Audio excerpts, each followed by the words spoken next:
Normal మీ జాతకాన్ని మీరు చెప్పుకోగలరు చూసుకొని?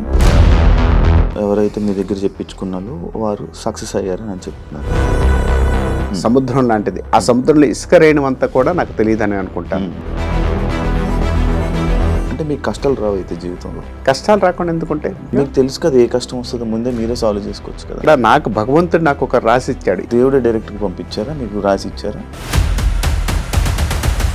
ఇది చూసే జాతకం, ఇది చూసి నీ రాత అంటే అది మూర్ఖత్వం అని అనుకోలేమా?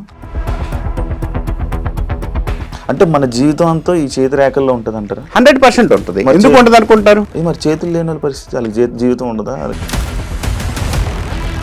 ఇప్పుడు మీరు వశీకరణ లాంటి పూజలు చేస్తారు అని నేను విన్నాను. వశము కర్ణ అంటే ఒక మనిషిని వశం చేసుకునే. నాకు ఇప్పుడు అది లవ్ మ్యారేజా అరేంజ్ మ్యారేజా? లవ్ మ్యారేజ్ అయిద్దండి. నేను అరేంజ్ మ్యారేజ్ లేదు, లవ్ మ్యారేజ్ అయింది. సేమ్ క్యాస్ట్ అమ్మాయి వేరే క్యాస్ట్, అదర్ క్యాస్ట్ అమ్మాయి? మీకు ఏదైనా కూడా తెలిసిన వ్యక్తితోనే పెళ్లి అవుతుంది. ఇది 100% రాసిస్తా. ఇదే తెలివి అన్నాను ఇందాక, నేను స్టార్టింగ్ లో అన్నాను. ఇది తెలివిగా చెప్తారు జ్యోతిషులు. కాదు, ఒకవేళ జరగలేదండి, జరగకపోతే ఏం చేస్తారు మీరు? ఎవరికైనా ఆ ఛాలెంజ్ ఇస్తారు? ఇప్పుడు ఛాలెంజే చెబుతున్నాను నేను. జరగలేదు అన్నారు, జరగలేదంటే నా ఫీల్డ్ వదిలేసుకొని దండం పెట్టి వెళ్ళిపోతాను. గ్రహాలు మనల్ని ప్రభావితం చేస్తుంది అని అంటారు. జంతువులకి ఎందుకు చేయవు? గ్రహాలు జంతువులకు కూడా ప్రభావితం చేస్తాయి. స్నానం చేయరు కదా. ఇప్పుడు నామలు స్నానం చేస్తారు అంటారు, తినకూడదు అంటారు. ఇలాంటివన్నీ మనుషుల మీద కొన్ని వాడుతూ ఉంటారు. నాకు ఇది చాలు, నాకు నెలక 50,000 చాలు. రైట్, వచ్చినాయా హ్యాపీ. మీకు టార్గెట్ ఉంటుందా? హాయ్, హలో, నమస్తే. నేను మీ anchor Shiva. Welcome to iDream media. ఈరోజు మన ముందున్న guest Ashok Guruji, astrologer and palmistry. ఆయన ఈరోజు మనతో ఉన్నారు. ఆయనతో మాట్లాడి అసలు జాతకం చేతి రాతల మీద నిజంగా జాతకం చెప్పగలరా, అసలు ఉంటుందా? అండ్ ఈయనని చాలామంది మరో వేణుస్వామి అని చెప్పి కంపేర్ చేయడం కూడా జరిగింది. అసలు ఏంటి ఈ సోషల్ మీడియాలో జరుగుతున్న కొన్ని వీడియోస్ కూడా మనం చూసాం, కొన్ని వైరల్ అయ్యాయి. వీటన్నిటి మీద క్లారిటీ తీసుకోవడానికి ఈరోజు ఈయన గెస్ట్గా పిలవడం జరిగింది. ఆయనతో మాట్లాడి మనకు తెలియని విషయాలు తెలుసుకునే ప్రయత్నం అయితే చేద్దాం. హాయ్ సార్, ఎలా ఉన్నారు సార్? అవునా అండి, నమస్కారం. శ్రీమాత్రే నమః. అశోక్ గురూజీ అంటే జాతకాలు చెప్పేవాళ్ళు, లేకపోతే మనకి ఇంకా ఏదైనా ఈ ఆస్ట్రాలజీకి సంబంధించిన పర్సన్స్ నేమ్స్ అందరి పేర్లలాగా ఉండవు, కానీ మీది అశోక్, అందరూ నాన్న పెట్టుకునే పేర్లాగా అశోక్, పక్కన గురూజీ అనేది ఒకటి యాడ్ అయింది. అసలు దీనికి ఏమైనా క్లారిటీ ఇవ్వాలనుకున్నారా ఎప్పుడైనా? ఫస్ట్ అశోక్ అనేది మా తల్లిదండ్రుల నుంచి పెట్టిన పేరు. గురూజీ అనేది జనాలు పెట్టిన పేరు. అంటే ఒక గురూజీగా అందరూ దాదాపు 20 సంవత్సరాల నుంచి ఈ ఫీల్డ్లో ఉన్నప్పుడు వాళ్ళ యొక్క అభిమానంతో గురూజీ అంటూ మొదలుపెట్టారు. దీనికి గురూజీని అవుతానా లేదా అనుకునే దానికి విషయానికి వస్తే, నేను ఒక 20 సంవత్సరాల నుంచి ఈ ఫీల్డ్లో కొన్ని సంస్థలు పనిచేయడం, తర్వాత కొంతమందికి మనం చెప్పడం వల్ల కొంత ప్రయోజకరంగా వాళ్ళు సక్సెస్ అవ్వడం, ఇలాంటి మార్గాలకి చూపించగలిగాం కాబట్టి కొంతమంది ఇచ్చిన ఆ వార్డింగ్ అనేది నేను తీసుకోవడం జరిగింది. అంతేగాని ఇక్కడ నాకు అది ఉంది ఇది ఉందని కాకుండా ప్రశాంతంగా నా పేరు మా తల్లిదండ్రులు ఏదైతే పెట్టారో ఆ పేరుతోనే ఈ రోజు కూడా ముందుకెళ్ళడానికి ప్రయత్నిస్తున్నాను. ఎందుకంటే ఈ శాస్త్రాన్ని మనం ఇంకా ముందుకు తీసుకువెళ్ళడానికి ఏ ప్రయత్నాలు అయితే ఉన్నాయో ఆ ప్రయత్నాలు చేసుకుంటూ మనం ముందుకు తీసుకెళ్ళి జనాల్ని, అంటే ఎంతవరకు వాళ్ళు ఉపయోగించే కార్యక్రమాలు కానీ ఉపయోగించే విధానాన్ని కానీ మనం ముందుకు చూపించే జ్యోతిష్ శాస్త్రంలో చూపించే విధానాన్ని మనం ముందుకెళ్దామని ప్రయత్నం చేస్తున్నాను. ఓకే, అంటే మీరు చెప్పిన జాతకం ఎవరైతే మీ దగ్గర చెప్పించుకున్నారో వారు సక్సెస్ అయ్యారని అని చెప్తున్నారు. సక్సెస్ అయ్యారని మనం ఎందుకు చెప్పాలి? ఎందుకంటే వాళ్ళు చెప్పాలి. నేను సక్సెస్ అయ్యారని చెప్తే అది తప్పవుతుంది. వాళ్ళు వచ్చి చెప్పారు. అవును. అంటే ఏ విధంగా, ఏ రంగంలోని, ఏ విషయంలో వాళ్ళు సక్సెస్ అయ్యారు? వారికి ఏదైతే ఇబ్బంది అయితే ఉందో ఆ ఇబ్బందుల నుంచి వారిని ఎక్కడైతే ఉందో ఆ ప్రాబ్లం నుంచి సాల్వేషన్, అంటే పరిష్కార మార్గాన్ని మనం వాళ్ళకి చూపించడం జరిగింది. ఆ పరిష్కార మార్గం వాళ్ళ ముందుకెళ్ళడం, వాళ్ళు దానిలో సక్సెస్ అవ్వడం వల్ల దాని యొక్క పరిష్కారం, సార్ మీ వల్ల అంటే నాకు ఇచ్చిన అమ్మవారి యొక్క అంశతో నేను వాళ్ళకి ఆ పరిష్కార మార్గాన్ని చూపించడానికి అవకాశం కలిగింది. దానివల్ల కొంత సక్సెస్ అనేది వాళ్ళు చెప్పిన తర్వాత నాకు కూడా కాన్ఫిడెన్స్గా అందరికీ చెప్పడానికి ప్రయత్నిస్తున్నాను. ఎందుకంటే దాదాపు నేను చాలా లక్షల మంది చూశాను నేను. ఎందుకంటే పెద్ద పెద్ద సంస్థలు పనిచేయడం, తర్వాత చాలా జాతకాలు చూస్తున్నాను. ఈ రోజు కూడా నేర్చుకోవడానికి ప్రయత్నిస్తున్నాను. అంటే కొత్త విద్యలు నేర్చుకోవడం అనేది చాలా ఇష్టం నాకు. విద్య అనేది జ్యోతిశాస్త్రం అనేది అనంతమైనది, సముద్రం లాంటిది. ఆ సముద్రంలో ఇసుక రేణువంతా కూడా నాకు తెలియదని అనుకుంటాను. ఇంకా తెలుసుకోవడానికి ప్రయత్నిస్తాను. కొత్త కొత్త మార్గాలు కూడా వెతకడానికి ప్రయత్నిస్తున్నాను. ఓకే, అంటే మీకు కష్టాలు రావు అయితే జీవితంలో? కష్టాలు రాకుండా ఎందుకుంటే కర్మను అనుభవించాల్సిందే. మీకు తెలుసు కదా ఏ కష్టం వస్తుందో ముందే మీరే సాల్వ్ చేసుకోవచ్చు కదా. ఎస్, మీరు అంద మంచి మాట. కష్టం అనేది రాకపోతే నేనే దేవుణ్ణి అవుతాను కదా.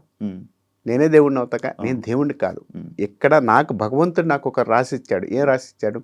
ఈ పని చేసి ఈ పని వల్ల 10 మందికి ఉపయోగపడే విధానాన్ని చెప్పడానికి నన్ను పంపించాడు. దేవుడే డైరెక్ట్గా పంపించారా, మీకు రాసి ఇచ్చారా? రాసి ఇచ్చడం కాదు కదా. ఇప్పుడు ఒక విధానంలో మనం నేర్చుకోవాలి అనుకున్నప్పుడు, ప్రతిదీ అవతల వ్యక్తి దగ్గర నుంచి మనం నేర్చుకోవాలి అన్నప్పుడు నేర్చుకోవడానికి ప్రయత్నం చేయడం తప్పులేదుగా. ఇప్పుడు మీరు రాసిస్తాడంటే, ఇప్పుడు భగవంతుడు మీరే యాంకర్ శివ గారు ఎందుకు అవ్వాలి? యాంకర్ శివ గారు మీరే ఎందుకు అవ్వాలి? యాంకరింగ్ చేస్తున్నాను కాబట్టి నేను కూడా విధానం అంటే ఆ సబ్జెక్ట్ నేర్చుకొని ఆ సబ్జెక్టులో నేను 10 మందికి ఉపయోగపడడానికి, ఇప్పుడు మీరు నన్ను ప్రశ్న ఎలా చేస్తున్నారో దానిలో ఉపయోగపడే విధానం తెలుసుకొని ఇంకొక 10 మందికి జ్యోతిష్ శాస్త్రం జ్యోతి వెలుగు చూపిస్తుంది. ఈ వెలుగు చూపించి వాళ్ళ ముందుకు తీసుకెళ్ళడానికి ప్రయత్నం చేస్తున్నానేమో, ప్రయత్నం చేస్తున్నాను. అంటే ఇప్పుడు నార్మల్ మీ జాతకాన్ని మీరు చెప్పుకోగలరా చూసుకొని? చెప్పొచ్చు కదా. చెప్పొచ్చా? ఇప్పుడు మీకు అంటే ఎలాంటి నార్మల్గా పక్క వాళ్ళు చెయ్యి చూసి లేకపోతే జాతకం ఏం చెప్తారు నార్మల్గా? జ్యోతిష్ శాస్త్రం ఏం చెబుతుందంటే 12 భావాలు ఉంటాయి. నీకు పుట్టిన కాడి నుంచి చనిపోయేంత వరకు కూడా ఉన్న భావాలన్నీ కూడా దానిలో చెప్తుంది. నీ జాతకంలో ఏ సంవత్సరం ఏం జరుగుతుంది, ఏ సంవత్సరం నీకు అనుకూలమైన ఫలితాలు ఉన్నాయి, ఏ సంవత్సరం ఇబ్బంది కలిగిస్తుంది, ఏ సంవత్సరంలో హెల్త్ ప్రాబ్లమ్స్ వస్తున్నాయి, ఏ సంవత్సరం నీకు భార్య వల్ల బాగుంటుంది, నీకు లవ్ మ్యారేజ్ అవుతుందా, అరేంజ్ మ్యారేజ్ అవుతుందా, తర్వాత నీకు సంతానం కలుగుతారా, నీకు ప్రొఫెషన్ పరంగా ఎలా ఉంటుంది, వ్యాపారం చేస్తావా, ఇలాంటి ఇత్యాది విషయాలన్నీ కూడా మన జ్యోతిష్ శాస్త్రంలో కన్ఫామ్గా ఉన్నాయి. ఇవి తెలుసుకొని ఇప్పుడు మీకు ప్రాబ్లం ఉంది, ఒక సంవత్సరం బాగలేదు అన్నాం, ఈ సంవత్సరం బాగలేదు అన్నప్పుడు ఆగితే ఈ సంవత్సరం వల్ల స్ట్రెస్ పడతారేం కానీ ఫైనాన్షియల్గా లాస్ అవ్వరు కదా. కాబట్టి ఈ సంవత్సరం దాటిన తర్వాత వచ్చే సంవత్సరం ముందుకు వెళ్ళడానికి అవకాశం ఉంటుంది. జ్యోతిష్ శాస్త్రం అదే చెప్తుంది. అంతేకాని నీ కర్మను రాస్తాను, నీ కర్మని మారుస్తాను అనేది ఎక్కడ చెప్పలేదు కూడా, చెప్పబడటం లేదు కూడా. అంటే నువ్వు పోయే మార్గంలో కొంత మార్గంలో ఇబ్బంది కలిగించే ఏదైతే ఉందో ఆ ఇబ్బందిని తొలగించడానికి జ్యోతిష్ శాస్త్రం పనికొస్తుంది. అది చేతులు కనిపిస్తాయా? 100% కనపడతాయి. ఎందుకు కనపడతాయి? చేతిలో రేఖలు లేవా? ఇవి రేఖలు మారుతూనే ఉంటాయి కదా. అంటే మామూలుగా కొంతమంది ఏమంటారంటే ఈ రేఖలు ఇవన్నీ మన చిన్నప్పుడు మనం ఇలా ఉండడం, తల్లి గర్భంలో మనం ఉన్నప్పుడు అవును, మీరు అంత కరెక్ట్, ఇలా ఉంటే ఏర్పడిన గీతలు ఇవి. అవును, ఇవి అదే కాకుండా మనకి ఏజ్ పెరుగుతున్న టైంలో మన స్కిన్ చేంజ్ అవుతున్నప్పుడు ఇవి కూడా వచ్చేసి కొన్ని ఇవి అవుతూ ఉంటాయి తప్ప ఇందులోని ఇది చూసే జాతకం, ఇది చూసి నీ రాత అంటే అది మూర్ఖత్వం అని అనుకోలేమా? ఎస్, మంచి మాట అండి. ఎందుకనంటే ఇది చూశారన్నారు మీరు అన్నట్టు, తల్లి కడుపులో ఉన్నప్పుడు ఇలా మనం పుడుతుంటాం, ఇలా రేఖలు ఏర్పడుతుంటాయి. ఈ రేఖలు తీసుకొని వెళ్ళి ఈ రోజు కూడా ఆ రేఖలు అలానే ఉండట్లేదు లేదు కదా, మారుతున్నాయి కదా. మీరు అన్నట్టు చర్మం మారుతున్నాయి. ఈ మారేటప్పుడు కొన్ని రేఖల ఫామ్నెస్ వల్ల మనిషి ఎందుకు ఇబ్బంది పడుతున్నాడు? ఎందుకు ఇబ్బంది పడుతున్నాడు అంటే ఇది సాముద్రిక శాస్త్రం అని శాస్త్రం ఉందండి. ఈ శాస్త్రాన్ని తీసుకువెళ్ళి అమెరికన్ తీసుకెళ్ళి దాన్ని బాగా డెవలప్ చేసి ఈ రోజు ప్రపంచంలో ఆ శాస్త్రాన్ని బయటకు తీసుకొచ్చాడండి ఆయన. ఇప్పుడు మనం చెప్పట్లా, ఈ సాముద్రిక శాస్త్రం ఉంది. ఇప్పుడు దీనిలను పట్టుకుంటానంటే ఇప్పుడు మన వాదించే వ్యక్తికి మనం వాదించడానికైతే రెడీగానే ఉన్నాం. ఎందుకంటే శాస్త్ర ప్రకారంగా అసాముద్రికం ఉంది, ఇది ఉంది. ఈ సబ్జెక్ట్లో ఎక్కడ రేఖల ఫామ్నెస్ ఉందో, ఎక్కడ ఏముందో. ఇంకోటి ఆయుర్వేద శాస్త్రంలో ఇది పట్టుకొని నీకు ఏ రోగం ఉందని ఎందుకు చెప్తున్నారు? మనకి నాడి పట్టుకొని ఎందుకు చెప్తున్నారు? నీకు చేతి మీద ఉన్న మరకలు బట్టి చిన్న ఘాట్స్ అండ్ చిన్న వైట్ కానీ ఇవన్నీ ఉంటే ఈ రోజు నీకు ఈ రోగం వస్తుంది, ఇది వస్తుందని ఎందుకు చెప్తున్నారు? మీరు అన్నట్లేరు కదా. ఆకుపంచరాన్ని ఇక్కడ ఎందుకు పొడుస్తున్నారు? ఇక్కడ పట్టుకొని ఇదిగో ఇక్కడ ఇది ఉంటే ఇది ఉంటుంది, ఇది ఉంటే ఇది ఉంటుందని ఎందుకు చెప్తున్నారు? అందరికి ఒకేలాగా ఉండాలిగా. మీరు అన్నట్టు చెయ్యి అందరికి ఒకేలాగా ఉండాలిగా.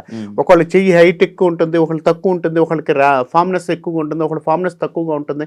ఎందుకు ఉంటుంది? అందరూ ఒకేలాగా ఉండాలి కదా. ఇట్లా తల్లి గర్భాలు అందరూ ఒకేలాగా పుట్టాం కదా, ఎందుకు ఉండట్లేదు? ఉండాలి కదా. ఉండాలంటప్పుడు అవును, మనుషులు ఒక్కొక్క మనిషి డిఫరెంట్ అప్పుడు మీకు ఎందుకు అప్పుడు నేను అదే అంటున్నాను, అందరికి ఒకేలాగా ఉండాలి కదా. మీరు చెప్పిన సిద్ధాంత ప్రకారం ఇట్లా పట్టుకొని పుట్టాను, నేను పుట్టినప్పుడు ఇలానే ఉండాలి కదా, అందరికి ఇలానే ఉండాలి, 3 రేఖలు ఉండాలి. అందరూ ఇలాగే ఉంటారని చెప్పలేం కదా, ఒకరు తెలుస్తారేమో లోపల చేతులు తెరవగా, చేతులు తిరగడానికి లేదుగా, చేతులు తిరగడానికి లేదుగా. మన సిద్ధాంతం ప్రకారం చెప్తున్న వాళ్ళందరూ కూడా, జ్యోతిష్ శాస్త్రంలో అసాముద్రికం లేదన్న వాళ్ళందరూ కూడా తల్లి గర్భంలో ఇట్లా పెట్టుకుని పుట్టడం వల్లనే మనకి రేఖల పాపనెస్ అయినాయి అని చెప్తున్నారు. అవును, ఓకే, వెరీ గుడ్, నేను ఒప్పుకుంటున్నాను. కానీ ఎందుకు అందరికి ఒకేలాగా ఉండటం లేదు? ఒక్కొక్కళ్ళు వేళ్ళు ఎందుకు పొడుకుంటున్నాయి, ఒక్కొక్కళ్ళు ఏళ్ళు పొట్టిగా ఎందుకు ఉంటున్నాయి, ఒక్కొక్కళ్ళు గ్రహాలు ఎక్కువగా ఎందుకు ఉంటున్నాయి, ఒక్కొక్క గ్రహాలు తక్కువగా ఎందుకు ఉంటున్నాయి, ఎందుకు ఉంటున్నాయి? అందరు సమానంగా ఉండాలి కదా. జీన్స్ ఎస్, మీరు జీన్స్ అన్నారు. ఒకడు కోటీశ్వరుడు ఎందుకు అవుతున్నాడు, ఒకడు బిచ్చాధికారి ఎందుకు అవుతున్నాడు? కోటీశ్వరుడు పుట్టాడు కాబట్టి కోటీశ్వరుడు పుట్టపోయినా కూడా కోటీశ్వరుడు అయిన వాళ్ళు చాలా మంది లేరా? అంటే సొసైటీలో అందరూ కోటీశ్వరులుగా పుట్టారు. వాళ్ళ ఐడియా యోగం, కర్మ, యోగం, జాతకం అది చూపిస్తుంది అంటున్నా నేను. అవి చూపించకుండా ఎలా ఉంటుంది? అంటే మన జీవితం అంతా ఈ చేతి రేఖల్లో ఉంటుంది అంటారా? 100% ఉంటుంది. ఎందుకు ఉండదు అనుకుంటారు? మరి చేతులు లేని పరిస్థితి, వాళ్ళకి జీవితం ఉండదా? ఎస్, చేతులు లేని పరిస్థితి అన్నారు. ఒక శాస్త్రాన్ని ఇప్పుడు చేతులు లేవు, ఓకే, వాడి తల ఉందిగా, తలల్లో చెప్తారా? అంగ సాముద్రికం ఉంది కదా, తలలో గీతలు లేవు కదా, మన తలలో గీతలు ఉండవు. మొహం కనపడుతుంది కదా, రేఖలు ఉన్నాయి కదా, ఇట్లా చూడండి, ఇక్కడ మనకి ఆటోమేటిక్ రేఖలు కనపడుతున్నాయి కదా. అవును, ఇలా పెట్టాల్సి వస్తుంది కదా, ఇలా పెట్టాల్సి, ఇక్కడైతే మనం రేఖలు పెట్టాల్సిన అవసరం. అవును, ఇట్లా మళ్ళీ ఇక్కడ పెట్టాల్సి వస్తుంది కదా, చిన్న చిన్న రేఖలు కనపడాలి కదా. ఈ సూక్ష్మ రేఖలు ఉంటాయి, అంతర్గత రేఖలు ఉంటాయి, ఇవన్నీ రేఖలు ఉన్నాయి. 1930లోనే మనకు సూర్య సాముద్రికం అని శాస్త్రం రాశారండి. 1930లోనే, మనం పుట్టక ముందే రాశారు ఇది. మన పుట్టక ముందే సాముద్రిక శాస్త్రం అని ఉంది. వాళ్ళు రాశారు కాబట్టి మీకు తెలిసింది. వాటి రాశారు. ఇప్పుడు మనకు ఆల్రెడీ పురాణాలు ఉన్నాయి. పురాణాలు ఎవరు చూసి వచ్చారు? అందరు చూసి వచ్చావా?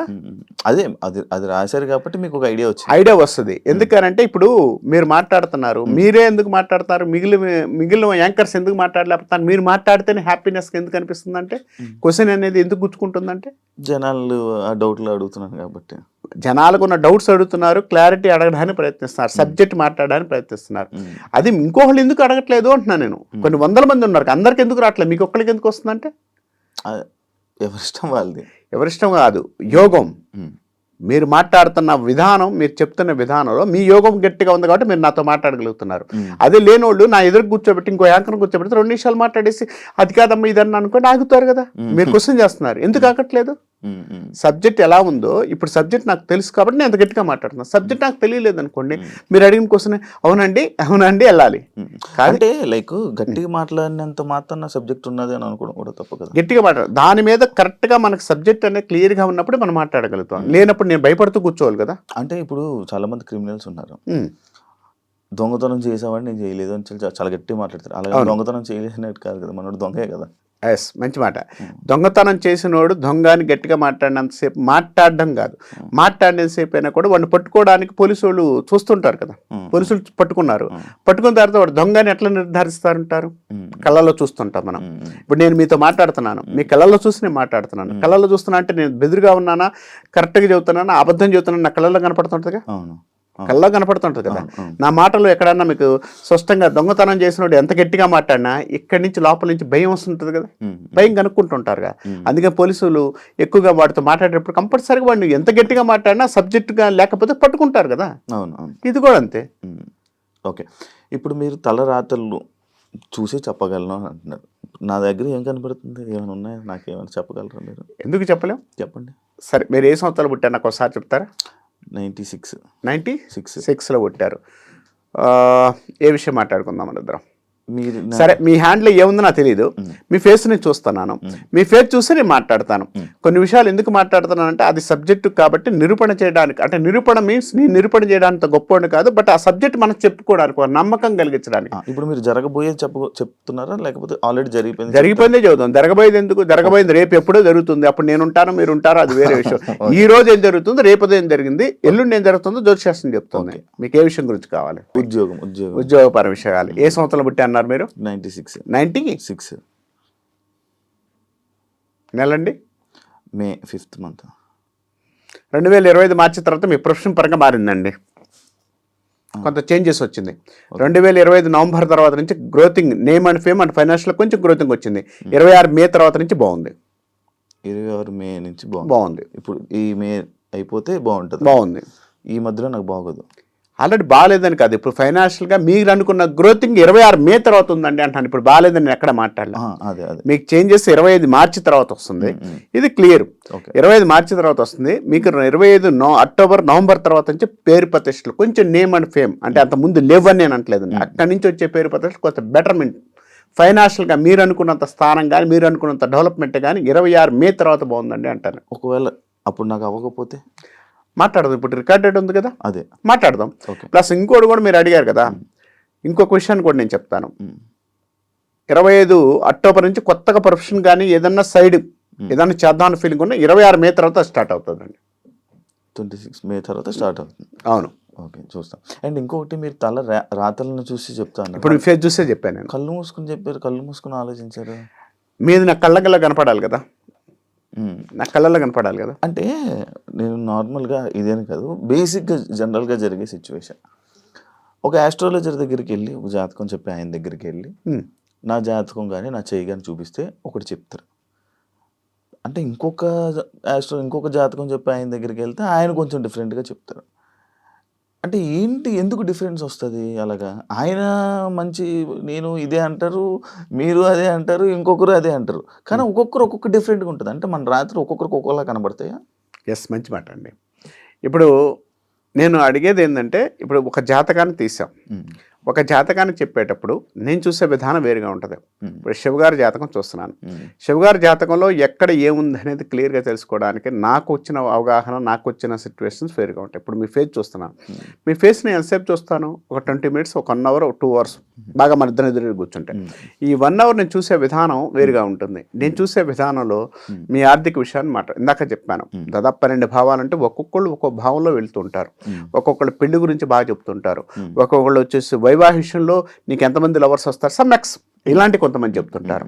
అంటే అవతల వ్యక్తి యొక్క అవగాహన బట్టి చెప్పేవాళ్ళు కొంతమంది ఉంటారు. నేనేమంటానంటే అవగాహనతో కాకుండా ఆ సబ్జెక్టుగా చూసుకోగలిగితే, ఆ సబ్జెక్టుతో పాటు అందరు సబ్జెక్ట్ చదువుకుంటాం. ఈరోజు ఎంఏ ఉంది, జ్యోతిష్యం ఉంది, ఒక సబ్జెక్ట్ ఉంది, ఈ సబ్జెక్ట్ అందరూ చదువుతున్నాం. ఈ అందరు చదువుతున్నా కూడా కొంతమంది ఎందుకు సక్సెస్ అవుతున్నారంటే వాళ్ళు వాక్ శుద్ధి కూడా ఉండాలి. నేను చెప్పిన దానికి వాక్ శుద్ధి ఉండాలి. ఈ వాక్ శుద్ధి లేనప్పుడు మనం ఏం చెప్పినా వేస్ట్ కదా. ఇప్పుడు శాస్త్రంలో 9 గ్రహాలు ఉన్నాయి, 12 రాసులు ఉన్నాయి, 27 నక్షత్రాలు ఉన్నాయి. అది ఎవరు చెప్పినా మారం, చూసే విధానం బట్టి మారుతుంది. ఈ విధానంలో ఎక్కడెక్కడ ఏం మారుతుంది ఏంటి అనేది చూసుకున్న తర్వాత మన జాతకంలో అక్కడ ఉన్న గ్రహస్థితులు బట్టి అక్కడ నువ్వు వచ్చిన టైం బట్టి అక్కడ నీ ఫేస్ బట్టి ఇక్కడ నేను దాదాపుగా 12 రకాలు చూస్తాను నేను. ఓకే, ఎందుకు ఎవ్రీథింగ్ మీరు చెప్పగలరు, చూసుకోవాలి, ఎవ్రీథింగ్ చెప్పొచ్చు. కానీ నేనేమంటానంటే ఈ 12 భావాలు చూడడానికి ఒక మనిషి క్యాలిక్యులేటర్ చాలా ఎక్కువగా ఉంటుంది. నేను ఆలోచించుకొని దాన్ని బట్టి నేను రిజల్ట్ ఇస్తుంటాను. ఒక వ్యక్తి ఎందుకు ఇవ్వడం లేదు, ఒక వ్యక్తికి మీకు ఎందుకు సమాధానం కరెక్ట్గా లేదండి అంటే 100%. ఇప్పుడు నేను చెప్పే విధానంలో ఆ రోజు ఉన్న సిచ్యువేషన్ బట్టి కూడా నాకు గ్రహస్థితి మారితే నాకు కూడా ఇబ్బంది పడ్డ టైం, దరిద్ర టైం ఉందనుకోండి, మీతో మాట్లాడేటప్పుడు నాకు కూడా నెగటివ్ వస్తుంది. కానీ ఇక్కడ విషయం ఏంటంటే సబ్జెక్ట్ క్లియర్గా చదువుకొని ఆ సబ్జెక్ట్ చెప్పేటప్పుడు వాళ్ళ తన జాతకంలో ఏ పరిస్థితులు ఎలా ఉన్నాయి అంటే చూసుకునేటప్పుడు ఒక్కొక్కరు ఒక్కొక్క విధానం ఫాలో అవుతుంటారు. ఇక్కడ ఫాలో అయ్యే విధానం బట్టి వాళ్ళ యొక్క రిజల్ట్ అనేది వస్తూ ఉంటుంది.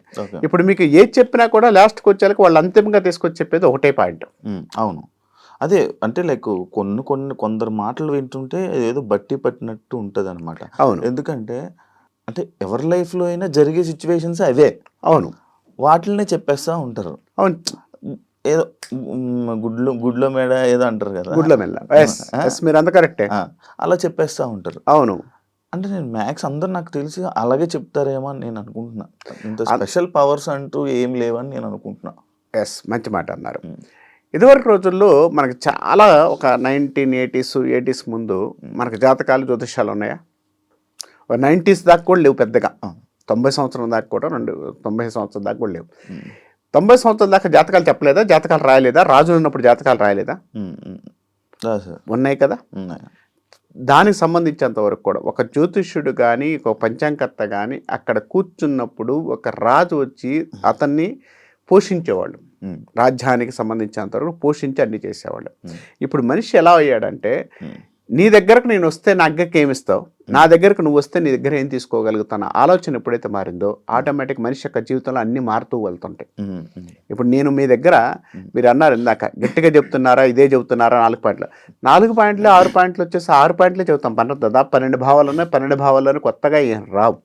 ఏ మనిషికైనా జైలుకి వెళ్తాడా, ఏ మనిషికైనా శత్రుభావం ఉందా, ఏ మనిషికైనా చనిపోతాడా, ఏ మనిషికి ఇవే ఉంటాయి. కొత్తగా ఎక్కడ ఎవరి జాతకంలో రాదు.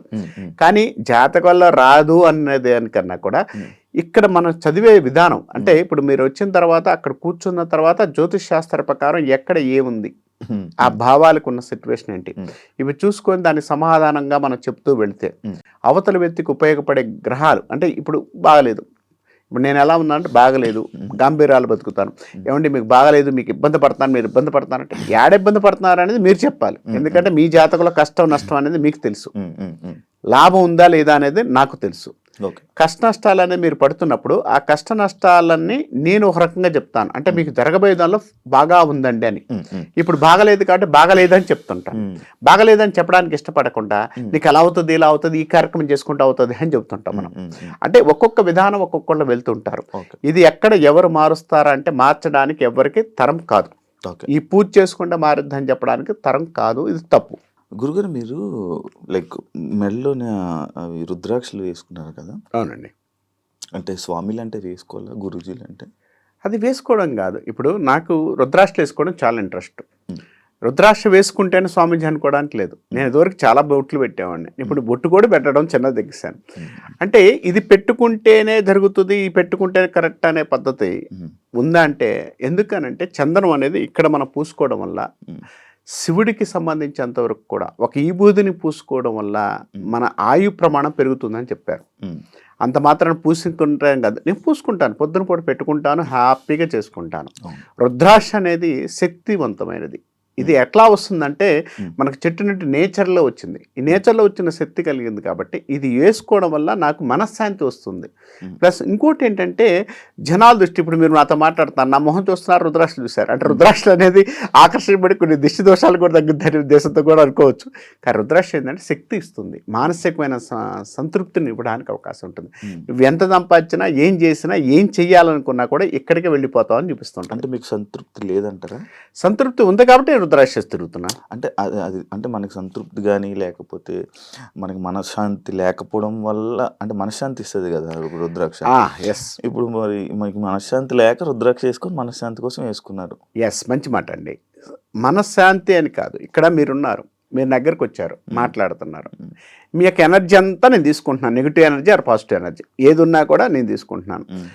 మీరు కొంతమందితో మాట్లాడుతున్నప్పుడు హ్యాపీగా అనిపిస్తుంటుంది, కొంతమందితో మనం మాట్లాడామనుకోండి చిరాకు ఇబ్బంది అనిపిస్తుంది. ఈ ఇబ్బంది అనేది మనం తప్పించుకోవడానికి ఏ మార్గం చూడాలి? మీరేం చేస్తుంటారు మీరు చెప్పండి, నేను చెప్తాను తర్వాత ఒక్క నిమిషం. పక్కలతో ఇది చేసి స్కిప్ చేసేస్తారు, మాట్లాడండి, సైలెంట్ ఉంటారు, లేదా కాఫీ తాగుతారు, లేకపోతే ఇంకోటి వెళ్తారు. నేనేం చేస్తాను, మీతో మాట్లాడి నాకు నెగిటివ్ వస్తుంది, బాగా శక్తి వస్తుంది. నాకు శక్తి ఇచ్చి కలిగిన శక్తి రుద్రాక్షకు ఉంది, ఈ రుద్రాక్షకు ఉంది. ఈ రుద్రాక్ష ఎనర్జీ ఇస్తూ ఉంటుంది నాకు. నేనేంటంటే పద్దాకలు మీరు సిప్ చేసినట్టు నేను చేయలేను కదా. ఇప్పుడు ఏదో బాధలో వచ్చాడు, ఏదో నెగిటివ్లో ఒక అతను వచ్చాడు, అతను చెప్పే ఒక అర్ధగంట కానీ 10 నిమిషాలు కానీ వినాలి. అతను వచ్చిన అరసెకండ్లో నాకు తెలుస్తుంది. భగవంతుడు నాకు ఆ విధానం ఇచ్చాడు. ఆ ఇచ్చినప్పుడు నేను తెలుసుకున్నప్పుడు ఆ తెలుసుకొని ఆ అర్ధగంట కానీ 10 నిమిషాలు కానీ వినాలంటే నాకు శక్తి ఎంత కావాలి? తట్టుకోలేను అవతల శక్తి. ఆ తట్టుకోలేనప్పుడు సంతృప్తి కోసాన్ని కాదు, ఆ శక్తి మనలో ఏదో ఒక ఇవ్వాలి. నేను కూడా మనిషినే కదా. కాబట్టి మనిషిగా ఉన్నప్పుడు కామన్గా నాకు వచ్చే కర్మలు నాకు వచ్చే ఇబ్బందుల నుంచి కొంత తగ్గించడానికి నాలో శక్తి పెంచుకోండి, నేను ఒక శక్తిని ఏదో తయారు చేసుకోవాలి. అదే రుద్రాక్ష అనుకోండి. ఓకే. ఎందుకు గురుగారు నార్మల్ పంచి ఈ డ్రెస్ ఎందుకు, ఈ వేర్ ఆ డ్రెస్సింగ్ వేర్ అది ఎందుకు? ఎస్ అండి, మంచి మాట. ఎందుకనంటే మనకి సామాజిక పరిస్థితులు ఎలా ఉన్నాయంటే ఒక మనిషి ఇలానే ఉంటే ఇది కరెక్ట్ అనే సిద్ధాంతంలో ఉన్నారు జనాలు. ఇప్పుడు పండితుడు అన్నాం, పండితుడు అంటే పంచా చొక్కా వేసుకొని తిరగాలి, ప్యాంట్ షర్ట్ వేసుకొని జీన్స్ ప్యాంట్ వేసుకొని తిరుగుతానంటే మీరు ఒప్పుకుంటారా? ఏంటంటే మీరు డ్రెస్ ఎందుకు వేసారండి అని అడుగుతారు. ఎందుకని? ఇక్కడ విధానం అంటే సాంప్రదాయంగా మనం ఏదైతే ఉంటామో అవతల వ్యక్తి యొక్క ఆకర్షణ కానీ అవతల వ్యక్తి కూర్చో విధానం కానీ అక్కడ మనకిచ్చేది ఈ విధానం. నేను జీన్స్ ప్యాంట్ వేసుకొని తిరుగుతానంటే అవతల ఒప్పుకోడు. అంటే వేరే మనిషి నార్మల్ నేను కూడా ఇలానే సేమ్ ఒక పంచి కట్టుకొని ఇది వేసుకొని ఒక బొట్టు పెట్టుకుని ఒక రుద్రాక్షమాల వేసుకుంటే వేసుకోండి, తప్పే ఉంది, వేసుకోమని చెబుతుంది. మన ఇప్పుడు వేరే వాళ్ళు నన్ను ఇలానే ఒక నువ్వు కూడా నువ్వు స్వామివేమో నువ్వు ఒక గురువేమో అని అనేసుకోనండి, మంచిదే కదా. ఇప్పుడు ఇంగ్లాండ్ నుంచి ఎవడో అమెరికా నుంచి వచ్చి ఇక్కడ కూర్చొని వాడు విభూది కట్టుకొని రుద్రాష్టమాల వేసుకొని కూర్చుంటున్న వాళ్ళు చాలా మంది ఉన్నారు. కాశీలో కానీ చాలా ప్లేసుల్లో. అంటే వాళ్ళందరూ కూడా వేసుకోగలని వస్తుందా? ఇది సాంప్రదాయం అంది, మన సాంప్రదాయం కోసం వేసుకున్నారు. పంచే కదా, పంచమ సాంప్రదాయం. మన షర్టు సాంప్రదాయం. అసలు మన షర్ట్లు కూడా లేవులేండి ఇప్పుడు దాకా. షర్ట్లు ఇప్పుడు షర్టు తెచ్చుకున్నాం మనం. షర్ట్ లేదు కదా మనకి ఫస్ట్ నుంచి కూడా. మగవారికి షర్ట్లు ఉండవు, ధోతి ఉంటుంది, పైన ఏదో కండ వేసుకొని వెళ్ళిపోతుంటాను అంతే. ఇప్పుడు మన సాంప్రదాయాన్ని పాటిస్తున్నాను. నన్ను గురూజీ అనుకుంటారని కదా. ఇప్పుడు ఈ షర్ట్ తీసేసాను చండాలంగా ఉంటుంది కదా, జనాలందరి ముందు కనపడాలి. నేను ఒక రకంగా వెరైటీగా పోతే నన్ను వెరైటీగా చూస్తుంటారు కదా, ఆ వెరైటీలు వద్దనుకొని ఇలా ఉన్నాను. కాబట్టి ఈ విధానాల్లో ఉన్నాను తప్పితే దానికి వచ్చిన మార్పే లేదు. ఓకే, అంటే లైక్ నార్మల్ ఇలానే కాదు, స్వామీజీలు అనగానే ఆ ఆరెంజ్ కానీ ఇది కానీ ఎందుకు ఆ కలర్ ఏమైనా పర్టికులర్గా ఉంటుంది? ఆరెంజ్ కానీ రెడ్ కానీ ఏం చేస్తా అంటే మానసికమైన సంతృప్తి ఒకటి, ప్లస్ ఇంకోటి ఏంటంటే అవతల వ్యక్తికి చూడంలోనే మనకి కొన్ని కలర్స్ ఉన్నాయి చూడండి. కొన్ని కలర్స్ చూడంలోనే కొంచెం పీస్ఫుల్ వస్తుంది. వైట్ చాలా పీస్ఫుల్ వస్తుంది. తర్వాత ఎల్లో ఒకటి కాస్త ప్రశాంతత వస్తుంది. ఆరెంజ్ కూడా ప్రశాంతత వస్తాయి. మనకి ఈ యొక్క కార్యక్రమం హిందూ ధర్మంలో ఏం చెప్పారంటే నువ్వు వేసుకునే పంచెలు నువ్వు వేసుకునే విధానంలో కంపల్సరిగా మనిషికి స్వాంతం రావాలి. ఇప్పుడు నేను మీతో మాట్లాడుతాను అనుకోండి, స్వాంతం ఉండాలి. స్వాంతం లేనప్పుడు మనం ఎంత మాట్లాడిన ఉపయోగం ఉంది? అంటే ఒక మనిషిని మనం మాట్లాడుతున్నాం అంటే ఆ డ్రెస్ కానీ అదే అని కూడా. నేను జిగర్ షర్ట్స్ వేసుకొని వచ్చాను, కూర్చున్నాను, మీరు నన్ను చూస్తారా? ఎంతసేపు 2 నిమిషాలు చూడంగా మన కళ్ళు ఒప్పుకో, మన మైండ్ ఒప్పుకోదు. ఏంటి షర్ట్ ఏంది, ఇదేంటి ఇదేంటి. అదే మనం పీస్ఫుల్గా వేసుకొని వచ్చి కూర్చున్నాం అనుకోండి, రైట్ గురుగారు చెప్పండి, గురుగారు నన్ను ఎందుకు అన్నారు అంటే షర్ట్ వేసుకోగలను గురుగారు అన్నారు మీరు కాదు కదా. విధానం గురువు అనేది ఎందుకంటామంటే ఒక విధానం, ఒక గురువుగా చెప్పేటప్పుడు అవతల మనిషికి మనం ఏం చేయగలుగుతున్నాడో, అవతల వ్యక్తికి ఎంత ఉపయోగపడుతున్నాడు అనేవాడు గురువు. అంటే కనపడ్డోడల్లా గురువు కాదు. ఇందాక చెప్పారు మీరు గురూజీ ఎందుకు అయ్యారండి అని. గురూజీ అంటే ఏంటంటే నేను చెప్పే విధానంలో, నేను నడిచే విధానంలో అవతల వ్యక్తికి నేను ఏం చేయగలుగుతున్నాను, అవతల వ్యక్తికి నేను ఏ ప్లస్ చేయగలుగుతున్నాను, మైనస్ చేయగలుగుతున్నాను, అవతల వ్యక్తికి ఏ విధానంలో వెళ్ళగలుగుతున్నా బోధిస్తున్నాను. కాబట్టి గురూజీని అయ్యారు. అంటే మిమ్మల్ని అన్న గురు అని పిలవకూడదా? పిలుచుకోవచ్చు. ఇప్పుడు భగవంతుడి దగ్గర పోతున్నాడు, ఒక్కొక్కళ్ళు తండ్రి అంటున్నాడు, ఒక్కొక్కళ్ళకి వచ్చేసరికి తండ్రి అని బోధిస్తాడు. ఒక స్త్రీ నా భర్త అని బోధించిన వాళ్ళు ఉన్నారు, దేవుణ్ణి లేరా? చాలా మంది ఉన్నారు. అంటే చూసే విధానం బట్టి ఇప్పుడు నన్ను మీరు అలింగనం చేసుకుందాం అనుకున్నారు అనుకోండి, అలింగనం చేసేటప్పుడు మీరు చేసే విధానం బట్టి నేను చూసే విధానం బట్టి ఉంటుంది. అంతేగాని ఇప్పుడు ఇక్కడ నేను కాదు మీరు కాదు అనుకుంటే కాదు. ఇక్కడ బ్రో అనడం అనేది వేరు. ఇంకోటి అనొచ్చు, ఒరే కూడా అనొచ్చు, అరే అనొచ్చు. ఇది కామన్గా ఒక మనిషికి వచ్చే రిలేషన్షిప్తో వచ్చేది ఏర్పడేది. ఒక భావనతో. ఇప్పుడు మీరున్నారు శివగారు అంటున్నాను నేను, మీరు నాకన్నా చిన్నవారు, నేను శివగారు అని మీరు మిమ్మల్ని ఎందుకు పిలవాలి? నా పొజిషన్ మీరు ఇచ్చే రెస్పెక్ట్ నాది కూడా అంతే. అంటే మీ ఫ్రెండ్స్ మిమ్మల్ని ఒరే ఎందుకు అనకూడదు? అంటే నేను మనిషిని కదా అంటారు కదా, అనాలిగా. అనకపోతే నేను మనిషిని కాదు కదా. ఇప్పుడు అనాలి కదా. ఇప్పుడు నన్ను మా అమ్మ ఒరే అంటది, తప్పే ఉంది. నా తల్లి నన్ను ఒరే అందా? నా అన్న నన్ను తమ్ముడు అంటాడు, ఒరే తమ్ముడు అంటాడు, ఒరే అంటాడు, అబ్బాయి అంటారు. భార్య ఎవండి అంటది, భార్య ఎవండి అంటది, కాకపోతే ఒరే అని కూడా అంటది. అరగొడతారు, రూల్ వద్దా? కొడతారా మీ భార్య? ఎవరు మిమ్మల్ని? కొట్టించుకోవచ్చు. అంటే కొట్టకుండా మనుషులు కాకుండా ఉంటావా? అంటే కొట్టవచ్చు, కొట్టపోవచ్చు, భార్య కొట్టచ్చు, తల్లి. ఇవి అందరు కొట్టకుండా ఎవరు వచ్చారండి? అందరు కొత్తగా వచ్చావా? కాబట్టి భార్య కొట్టిద్దా, తల్లి కొట్టిద్దా, తండ్రి కొడతారని కొట్టకుండా ఎవరు రాం కదా. కాబట్టి ఆ విధానంలో మనం కూడా ఉన్నాము అని చెప్తాను నేను. ఓకే. అంటే ఇప్పుడు మీరు నార్మల్గా ఇందాక ఒక పాయింట్లో మాట్లాడుతున్నప్పుడు ఎప్పుడు చనిపోతారు అనేది కూడా చెప్పగలరా? చెప్పొచ్చండి. ఎలా? అష్టసాముద్రికలో కానీ డేట్ ఆఫ్ బర్త్లో కానీ అష్టమ స్థానాన్ని చూసుకుంటే డేట్ ఆఫ్ బర్త్ టైంలో 8వ స్థానము, 12వ స్థానము, 1వ స్థానం చూసుకుంటే చెప్పచ్చు. ఓకే, చెప్పచ్చు. ఎవరిదైనా చూసారా మీరు? చాలా చూశాను. బట్ అవి చెప్పడం అనేది జ్యోతిష్ శాస్త్ర ప్రకారం విరుద్ధమా? ఎందుకు? ఒక మనిషి చచ్చిపోతాడు అనేది భగవంతుడు లాస్ట్కి వచ్చేలాగా ఎవరైనా పుట్టినోడు చావుకు తప్పదు. ఇది కామన్గా భయపడాల్సిన విషయం. ఎందుకంటే నీవు పుట్టావంటే రేపు చచ్చిపోవడం కామను. అవును. ఈ రెండింటిని మధ్యలో ఉన్నదే జీవితం. ఉమ్. ఇది 100% కన్ఫర్మ్. కానీ ఈ రెండింటిని చావని తెలుసుకున్న తర్వాత నీ జీవితం మీద ఉంటుందా? నువ్వేమైనా చేయగలుగుతావా? ఉమ్. చేయలేవు. ఉమ్.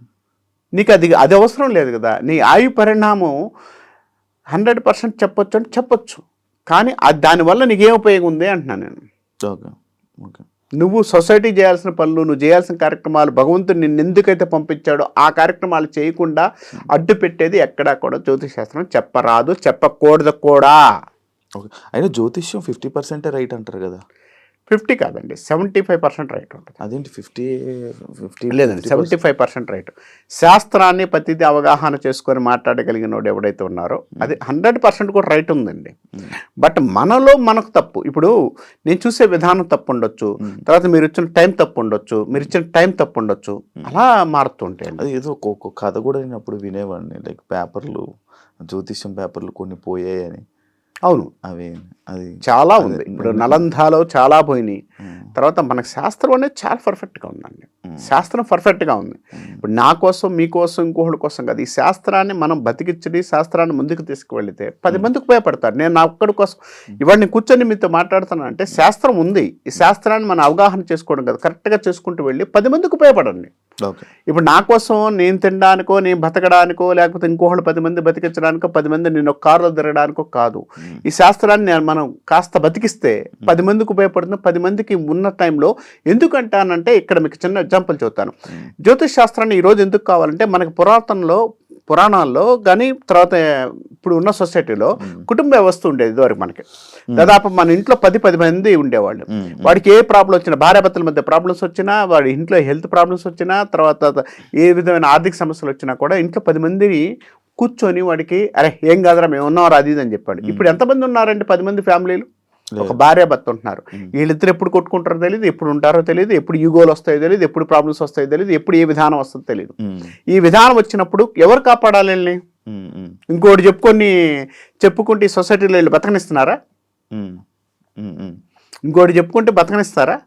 బతకనేరు. కాబట్టి కంపల్సరీగా జ్యోతిష్యుడు అనేవాడు కావాలి. ఆ జ్యోతిష్యుడు వల్ల ఏమవుతుందంటే వాడి జీవితాన్ని సెట్ చేయడానికి అవకాశం ఉంటుంది. మోటివేషన్ ఇస్తారా? 100% మోటివేషన్ కదండి. శాస్త్రం అంటే మోటివేషన్ కూడా పనిచేస్తుంది కదా. మరి మోటివేషన్ స్పీకర్లు ఉన్నారు కదా. మోటివేషన్ స్పీకర్లు ఎంతవరకు పనిచేస్తారు? నీ జీవితం ఏంటో చెప్పగలుగుతూ నీ జీవితాన్ని ముందుకు నడిపించగలిగే శాస్త్రం. మోటివేషన్ స్పీకర్ అంటే అది ఇదే చెప్తారు. వాళ్ళు చెప్పింది ఎంతసేపు వింటారు? అర్ధగంట సేపు వింటారా? అర్ధగంట తర్వాత మర్చిపోతాంగా. కానీ శాస్త్రంలో ప్రతి పాయింట్ నువ్వు ఇలా వెళ్ళి అని చూపించగలుగుతుంది. భయపెడతారు మీరు అలాంటి జాతకాలు చెప్పి? భయపెడుతున్నారు అంటే నాకు డబ్బు అవసరం అనుకుంటే నేను భయపిస్తానండి. నేను అదే చెప్తున్నాను. తినడానికి నాకు భగవంతుడు నాకు ఇద్దే చాలు అనుకున్నాను అనుకోండి, నేను తినేది ఇంత అనుకున్నాను అనుకోండి, నాకు చాలు. నేను భయపించాల్సిన అవసరం ఏముంది? ఇది శాస్త్రం నాయన, శాస్త్రానికి వెళ్ళు. ఇప్పుడు నీకు ఇబ్బంది ఉంది, జ్యోతిష్యం ఏం చెబుతుందంటే నువ్వు వెళ్ళే రూట్లో ఏదన్నా ఇబ్బంది జరుగుతుంది, ఎక్కడో సాట నిన్ను ఒక దొంగ కొట్టాలని ఉంది, ఒక అతను నిన్ను కొట్టాలని ఉందండి, నీ జాతకం రాసి ఉంది. ఈ జ్యోతిష్ శాస్త్రం ఏం చెబుతుందంటే నువ్వు ఆ అతను కొడతాడు, దొంగ కానీ ఎవరైనా సమ్మెక్స్ దగ్గర డబ్బులు తీసుకోవడానికి కొట్టి నేను చంపుతాడు రా అని చెప్తుంది. నేనేమంటానంటే ఈ టైం బాగాలేదురా బాబు, నువ్వు వెళ్ళేటప్పుడు 100% అది వాడు కొట్టేది నిజమే, నిన్ను చావు కొట్టేది నిజమే, చచ్చిపోవడం కామను. నేనేమంటానంటే వాడు 11 గంటలు కొడతాడు, అది రాసి ఉంది, నాకు అర్థమైంది. నేనేమంటానంటే 11:15కి నిన్ను పోయేటట్టు కాస్త నేను లేట్ చేసుకొని ఆయన అని చెప్తాను. నన్ను ఈ మధ్యన కొడతారా? ఎవరు నన్ను కొట్టేవాళ్ళు ఉన్నారు చూడండి ఒకసారి. అదే చెప్తానండి, అది కూడా చెప్తాను. అక్కడ సమస్య ఏంటంటే ఆ సమస్య అక్కడికి వచ్చేసరికి ఆ టైంని మార్చుకొని వెళ్తే వాడు కొట్టడం అనేది తగ్గిద్ది. వాడు కొట్టినా నువ్వు స్కిడ్ అవ్వడమో లేదా కింద పడడం ఏదో జరుగుతుంది. అక్కడ నీకు సమస్య తగ్గిందా లేదా? హాస్పిటలైజేషన్కి వెళ్ళి ఒక 2 రోజులు 3 రోజులు బయటకు వస్తావు, అది కర్మ రాసి ఉంది. అవును. ఇప్పుడు 11 గంటలు కొట్టేవాడు మనం 12 గంటలకు వెళ్తే కొట్టడు కదా, ఇంకా వాడు కొట్టకపోవచ్చు. ప్లస్ ఇంకోటి ఏంటంటే వాడి మధ్యలో అక్కడ నీకు దెబ్బ తగలాలని రాసి ఉంది కాబట్టి ఎలాగైనా తగులుతుంది, ఎక్కడైనా తగిలిద్ది. ఇప్పుడు నువ్వు ఆడావుళ్ళు వాడు కొడతాడని ఇంకోడెవడో ఫోన్ చేశాడు అమ్మటే, శివగారు మీరు ఆడిపోతే వాడు కొడతాడండి అని రెడీగా ఉన్నాడని అని చెప్పారు. మీరు ఏం చేశారు? బట్ స్పీడ్ పెంచారు, జారింది. అప్పుడు దెబ్బ తగిలిందా లేదా? ఇక్కడ జ్యోతిశాస్త్రం ఇదే చెప్తుంది, జరుగుతుంది. కానీ ఆడ కొట్టి నువ్వు హాస్పిటల్లో 4 రోజులు ఉండాల్సిన చోట 2 రోజుల నుంచి బయటకు తీసుకొస్తుంది. ఇది మేము ఇవ్వగలిగింది, ఇది జ్యోతిష్యుడిగా ఇవ్వగలిగింది. ఇప్పుడు మీరు ఎందాక అన్నారు మిమ్మల్ని కొడతారని, మీరే కొట్టేటట్టున్నారు, మీరు ఇంకోటి కొడతారంటే కాబట్టి మీరే కొట్టింటున్నారు కాబట్టి ఎవరు కొట్టలేండి, మీరే కష్టపడదు. ఎందుకంటే మాటలతో కొట్టగలిగిన సమర్థులు కాబట్టి మీరు, కాబట్టి చేతులతో ఎవరు కొట్టలేరండి. ఎందుకంటే మాటలతో కొట్టే సమర్థుడు చాలా గొప్పవాడు. ఎందుకంటే చేతలతో కొట్టేవాడు 2 దెబ్బలు వేస్తాడు, మాటలతో కొట్టాడు అనుకోండి వాడు జీవితాంతం ఇబ్బంది పడాలి. కాబట్టి మీకు ఆ సిచ్యువేషన్ ఉంది కాబట్టి బాగుంది. మిమ్మల్ని వేణుస్వామి గారితో పోల్చారు. లైక్ ఆయన అంటే ఒప్పుకుంటూ ఉంటారు, లైక్ ఇలా మందు పెడతారు పూజల్లో, నాన్ వెజ్ పెడుతూ ఉంటారు, బలిస్తూ ఉంటారు, ఒరిజినల్ బ్లడ్తోనే పూజలు చేస్తారు అని చెప్తారు. ఆయనే డైరెక్ట్గా చాలా సందర్భాల్లో చెప్పడం జరిగింది. లైక్ అలాంటి పూజలు మీరు చేస్తారా సార్? ఇది ఈరోజు ఉందని శివ గారు, ఈరోజు ఉంది కాదండి, ఇది కొన్ని వందల సంవత్సరాల నుంచి ఉంది.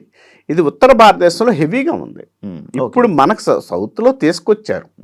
తీసుకొచ్చిన తర్వాత ఇప్పుడు మనకిక్కడ ఒకటే విషయం చెప్తానండి, మనకిక్కడ ఎల్లమ్మ తల్లి కానీ, తర్వాత ఇంకొక అమ్మవారు కానీ, ఇంకో అమ్మవారు కానీ, గ్రామ దేవతలకి బలి ఇవ్వడం లేదండి. ఇంకా బలి అదే కదా, ఇంకా కొత్తగా ఏముంది అంటున్నాను నేను. అంటే నాన్ వెజ్తో పూజలు ఏంటి అని. ఇప్పుడు బలిచ్చేసి అమ్మవారికి బలిచ్చేసి ఆ మాంసం తీసుకెళ్ళి ఆడే పెడుతున్నారు కదండి. అది బలిస్తే నాన్ వెజ్ పూజ అయింది, నాన్ వెజ్ పూజ కదా. అక్కడ ఆమె పెట్టేసి మనం తింటున్నాం. ఇంకా అక్కడ ఎక్కడ ఉంది అంటున్నాను. ఈరోజు కొత్తగా తీసుకొచ్చింది ఏంటి అంటున్నాను నేను. అవి వర్కౌట్ అవుతాయా అని. ఇప్పుడు అమ్మవారికి పెడుతున్నారు, వర్కౌట్ అవుతున్నాయా? ఇప్పుడు మీరు అడిగింది క్వశ్చన్ అర్థమైంది నాకు. అక్కడ పెట్టాం, అమ్మవారికి మనం ఇస్తున్నాం, బలి ఇవ్వట్లేదు. బలి ఇచ్చేసి అమ్మవారికి నైవేద్యం పెడతాం నాటే బలి నైవేద్యంగా ఇస్తాం. అక్కడ గుర్తుపెట్టుకోండి, ఇది కామన్ గా మనకు పురాతన నుంచి ఉంది. ఈ అమ్మవారికి సంబంధించినంత వరకు కూడా అక్కడ కోరిక అనేది మనకు నెరవేరుతానో, ఆ కోరిక నెరవేర్చానే కదా మనం నైవేద్యం పెడుతుంది అమ్మవారికి. ఇది కూడా అంతే కదా. నెరవేరుతాయా అంటున్నా. ఎందుకు నెరవేరపోతే నువ్వు ఎందుకు అమ్మవారిని దండం పెడుతున్నావు? దేవుడి దగ్గరికి వెళ్ళి ఎందుకు దండం పెడుతున్నారు అంటే, దేవుడు అనేవాడు నీకేం కోరిక ఇవ్వడండి, ఏమి ఇవ్వడు అనుకున్నప్పుడు నువ్వు దేవుడి దగ్గర పోయి దండం పెడతారా? మొక్కాలి కదా, తప్పదు కదా. ఎందుకు మొక్కుతున్నారు? దేవుడు అనేవాడు ఏమి ఇవ్వడు, ఎందుకు పోయి దండం పెడుతున్నారండి చెప్పండి. ఇప్పుడు పెట్టాలి కదా, ఇప్పుడు పెట్టకపోతే పెట్టరని పక్కన ఉన్న వాళ్ళు అడుగుతారు. అవునండి, నువ్వు సొసైటీ కోసమో, నీ కోసమో, లేకపోతే ఇంట్లో వాళ్ళ కోసమో, లేకపోతే నిన్ను సొసైటీలో ఏరుగా అనుకుంటారు ఉద్దేశంతో దండం పెడుతున్నావు. అవునా? నేను అంటుంది అదేనండి, దేవుడు అనేవాడు మనకన్నా అతీతమైన శక్తి, ఒక శక్తి ఉంది. ఆ దేవుడు కావచ్చు సమ్మయ్. ఆ శక్తికి మనం మొక్కుతున్నావా లేదా, నమ్మాలే లేదా? మీరు అన్న పాయింట్లో నాకు ఇంకొకటి సడన్ గా ఒకటి గుర్తొచ్చింది. మనుషులు ఇప్పుడు మీరు ఎగ్జాంపుల్ అని శివ గారు అన్నారు, నేను మిమ్మల్ని గురువు గారు అని. దేవుడు ఆడు అతను ఆయన అలా మనం పలుకుతున్నాం కదా, అంటే డూ ఏంటి అనొచ్చా? ఇప్పుడు లేకపోతే దేవుడి పేరే దేవుడు మంచి మాట, చాలా మంచి ప్రశ్న ఇది. నేను విషయం ఏంటంటే, ఇప్పుడు నేను మీతో 2 రోజులు పరిచయం, జస్ట్ 1 గంట కింద పరిచయం. సార్ శివ గారు అంటున్నాను, 2 రోజుల తర్వాత మాట్లాడతాను, శివ గారు అన్న. 4 రోజుల తర్వాత శివ అంట. 5వ రోజు కొంచెం ఇంకా క్లోజ్నెస్ అయ్యామనుకోండి, ఏముంటాను నేను, సమ్వై పదాలు వస్తుంటాయి. ఆ పదాలు నేను చెప్పడానికి ఇష్టపడను. కాబట్టి ఆ పదాలు అనేది ఎందుకు వచ్చింది? మిమ్మల్ని ఓన్ చేసుకునే దాన్ని బట్టి. నేను మిమ్మల్ని ఓన్ చేసుకుంటున్నాను. నేను ఆరే ఒరే ఇవన్నీ వార్డింగ్స్, ఇవన్నీ ఓన్ అవుతున్నాయి కదా. ఇప్పుడు అక్కడ దేవుడు కాదు, దేవుడు అంతే, వాడు అంటాం, భర్త అంటున్నారు కొంతమంది. ఇప్పుడు ఉత్తర భారతదేశంలో శ్రీకృష్ణుడిని భర్తగా ప్రేమించి భర్తగా ఊహించుకొని ఈ రోజు కూడా ఆడవారు ఆయన పెళ్లి చేసుకున్న 1,00,000 మంది ఉన్నారు. ఇక్కడ ఆ భగవంతుడు వేరే శక్తి రూపం లేదు, ఆ శక్తిని మనలో ఆవాహన చేసుకునే దాన్ని బట్టి ఉంటుందండి అంటా నేను. అలాగే ఎలా అంటామండి అంటే, ఇప్పుడు అనాలి కదా. కొంతమంది జై శ్రీకృష్ణ కృష్ణ అంటారు, కృష్ణ.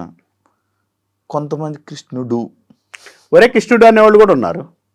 అది మరి ఇంకేముంది, ఆ దేవుడే మనకి ఏం జాతకం అని చెప్తారు.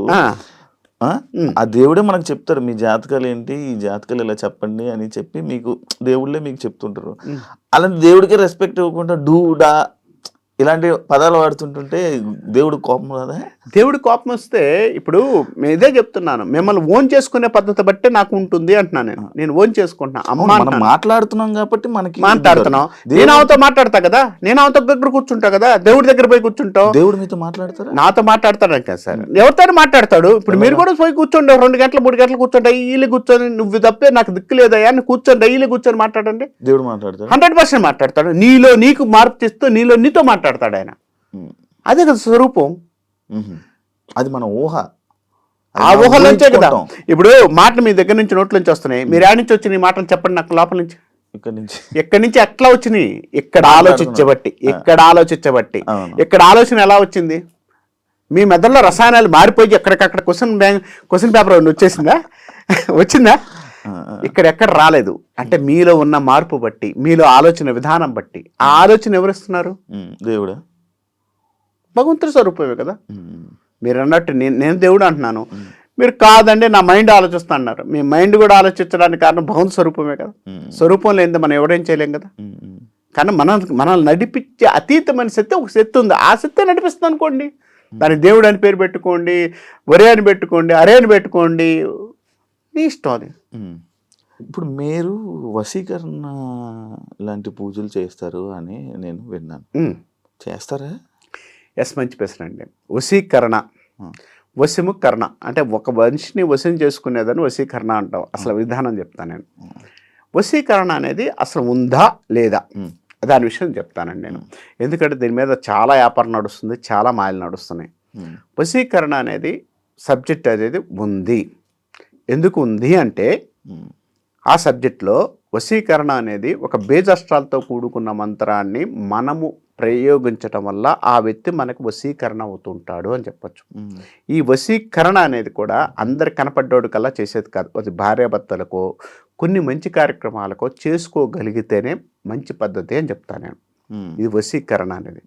ఈ వశీకరణ అనేది లేదు అంటే ఒక భార్యాభర్త మధ్య ఉండేది ప్రేమ ఉండదు, ఒక లవరు ప్రియుడి మధ్య ఉండేది ఉండదు, ఒక తల్లి తండ్రికి కూడా వశీకరణ లాంటిదే. అంటే మా అమ్మ మా నాన్న అనే ఫీలింగ్ ఎక్కడ వస్తుందో వశీ అంటే వాళ్ళు అటాచ్మెంట్స్ ఇవ్వడానికి వశీకరణే పనిచేస్తుంది.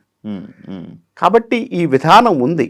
ఈ విధానంలో చేసే తప్పులు ఏంటంటే ఒకడు ఒక భార్యని ఇష్టపడ్డాడు, ఒక అమ్మాయిని ప్రేమించాడు, ఆ అమ్మాయితో ఉండాలనుకోవడం, ఆ అమ్మాయితో పెళ్లి చేసుకోవాలనుకోవడం తప్పులేదు.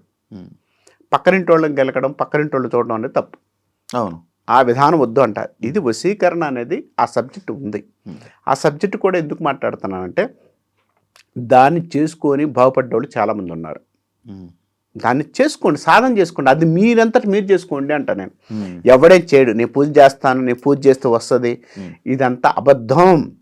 పూజ చేస్తే వస్తుంది అంటే అమ్మాయి ఎవరు అమ్మాయి కానీ అబ్బాయి కానీ. నేను అబ్బాయిని కాబట్టి అమ్మాయిని అడిగాను, అబ్బాయి అమ్మాయిని అడుగుతాడండి. అమ్మాయి అబ్బాయిని అడుగుతుంది. ఇప్పుడు నా దగ్గర చాలా మంది కేసులు వస్తున్నాయి. ఈ మధ్య చాలా మంది మొగుడిని చంపుతున్నారు, మొగుడిని కాకుండా పక్కన చేసుకొని లవ్ చేస్తున్నారు. అంటే అదేంటి వశీకరణ కదా. పూజలు చేయించుకోవడం వల్ల జరుగుతాయి. పూజలు చేసుకోవడాలి కదా, వాళ్ళిద్దరి మధ్య పుట్టింది అంటున్నాను. వశీకరణ పూజలు చేయడం మాత్రాన్ని పుడతానంటే ప్రపంచంలో ఉన్న వాళ్ళు సినిమాటర్లు అందరూ నాకే కావాలని ప్రతి ఒక్కరు పూజ చేసుకుంటాడు. నెక్స్ట్ క్వశ్చన్ అదే, మీరు ఒక హీరోయిన్ కి అదేనండి అందరూ అంటారు. కాబట్టి ఇక్కడ ఎక్కడా కూడా వశీకరణ కాదు. ఎవరైతే బాగుపడుతున్నారో ఆ సబ్జెక్ట్ ఉందో ఆ సబ్జెక్ట్ని ఉపయోగించుకోండి. ఎక్కడ ఉపయోగించుకోవాలి? భార్యాభర్తల మధ్య ఉంది, చిన్న ప్రాబ్లం ఉంది. వశీకరణ పూజ కాదు, దాని మంత్రం ఉంది, మంత్రం చేసుకోండి, మీకు 100% రిజల్ట్ వస్తుంది. నేను అనబోతుంది ఏంటంటే, నా పాయింట్ ఏంటంటే, మీరు వశీకరణ ఒకవేళ చేస్తే, నేను చేస్తాను, నేను ఎక్కడ చెప్పలేదు, చేయను కూడా. మీరు చేయరు, మీకు తెలుసు, విద్య తెలుసు, చేయగలరు, అన్నీ తెలుసు, మనకి విద్య తెలుసు. ఇప్పుడు నేను అంటుంది ఏంటంటే మనం చదవాల్సిన ప్రయత్నాలు, చదవాల్సిన విద్యలన్నీ కూడా నేను చదివి ఉన్నాను. దాన్ని ఎవడు ఎలా ఉపయోగించుకోవాలన్న విధానంలో నేను చెప్పడానికి ప్రయత్నిస్తాను. అంతేగాని నువ్వు చేసుకుంటే వస్తుంది, నేను చేస్తే వస్తుంది అనేది కాదు. నేను చేయను, దాని జోలి నేను వెళ్ళను. ఎందుకంటే అది కొంత నాకు ఇష్టం ఉండదు. ఓకే. ఇప్పుడు కామాఖ్య టెంపుల్కి లేక అక్కడికి వెళ్ళి ఇలాంటి పూజలు చేస్తే నెరవేరుతాయా? ఎలాంటి పూజలు చేస్తే? అక్కడ ఏ పూజలు చేస్తారో ఆ పూజలు చేస్తే మనం ఎదగాలని పూజలు అంటారు, కొంత డబ్బు సంపాదించాలని అంటారు, మన కష్టాలు పోవడానికి ఇలాంటి పూజలు అక్కడ చేస్తారంట. అది చేస్తే పోతాయి, అది నిజంగా జరుగుతుంది అంటారు. అది వాస్తవమా అని? కామాఖ్య అమ్మవారి దగ్గర సృష్టికి ప్రతిరూపం అది. ఎందుకంటే ఒక మనిషి పుట్టాలన్నా, సృష్టి కార్యక్రమం కరగాలన్నా అది ఆ ప్రాంతం. మన ఆ పేరు నేను వాడడానికి ఇష్టపడటం లేదు. కాబట్టి అది వాడినా కూడా కొంచెం వాడచ్చు, బట్ అది నాకు ఇష్టం లేదు ప్రస్తుతానికి. అమ్మవారి యొక్క రూపం అది, శక్తి రూపము. అక్కడికి వెళితే అక్కడ పడుకుంటే పిల్లలు పుడతారని చెప్పడం అనేది చాలా అబద్ధం. దాంపత్యం చేసుకుంటే కనిపిస్తారనే విధానం నాకు చాలామంది విన్నాను నేను కూడా. ఆయన రూమ్లు ఉంటాయి, అక్కడికి వచ్చి కానిస్తారు. అది తప్పు. తర్వాత రెండోది కామైక్య విధానంలో కామైక్య అనేది ఎందుకంటే నిన్ను నువ్వు తెలుసుకోవడానికి ఉపయోగపడేదే సూత్రమే కామైక్య. నువ్వు ఎక్కడ పుట్టావు, నువ్వు ఎక్కడి నుంచి వచ్చావు, నువ్వు ఇంత తోటి అయ్యావు, నువ్వేం చేస్తున్నావు, నువ్వు ఎక్కడికి పోతావు, అక్కడ చూసే స్త్రీ రూపాన్ని నువ్వు ఏదైతే చూస్తున్నావు అది కాదురా, ఇదిరా జీవితం, ఇది లైఫ్ అని చూపించేదే కామైక్య. మీరు వెళ్ళారా? మీరు వెళ్తారా? చాలాసార్లు వెళ్ళానండి, చాలాసార్లు వెళ్తున్నాను కూడా. వెళ్తూ ఉంటారా మీరు? మీరు ఎందుకు వెళ్తుంటారు అక్కడికి? అమ్మవారిని ప్రసన్న చేసుకోవడానికి, అమ్మవారిని చూసుకోవడానికి, అమ్మ రూపాన్ని స్త్రీతత్వాన్ని చూడడానికి వెళ్తున్నాను. మీరు అక్కడ ఏమైనా పూజలు చేస్తారా? ఎవరికైనా ఏమైనా కావాలి? పూజలు చేయడం అంటే నేను పూజ కన్నా కూడా జపం చేసుకోండి, ధ్యానం చేసుకోండి. అక్కడ నువ్వు ఏ కార్యక్రమం అనుకున్నా ఏదన్నా జరగడానికి అవకాశం ఉంటుంది. ఒక హిస్టారిక్ ప్లేసెస్ ఏదైతే ఉందో అక్కడ పూజ చేయొచ్చు, కార్యక్రమాలు చేయొచ్చు. దానిలో ఏది చేసినా కూడా ఉపయోగపడుతుంది. ఉపయోగించుకున్న వాళ్ళు కూడా చాలామంది ఉన్నారు. నేనేమంటానంటే దాన్ని అక్కడ తీసుకువెళ్ళి నీకు పంచార అన్నీ నేను నాకు ఎవరో నిన్న ఏమన్నా ఒక వ్యక్తి ఫోన్ చేశాడు, మంచి ఎగ్జాంపుల్. నేను కామాఖ్య వెళ్ళాను సార్, తర్వాత ఎవరో గురుగారు చెప్పారు నేను అన్నీ చేశాను సార్ అన్నాడు, ఫోన్ చేశాడు.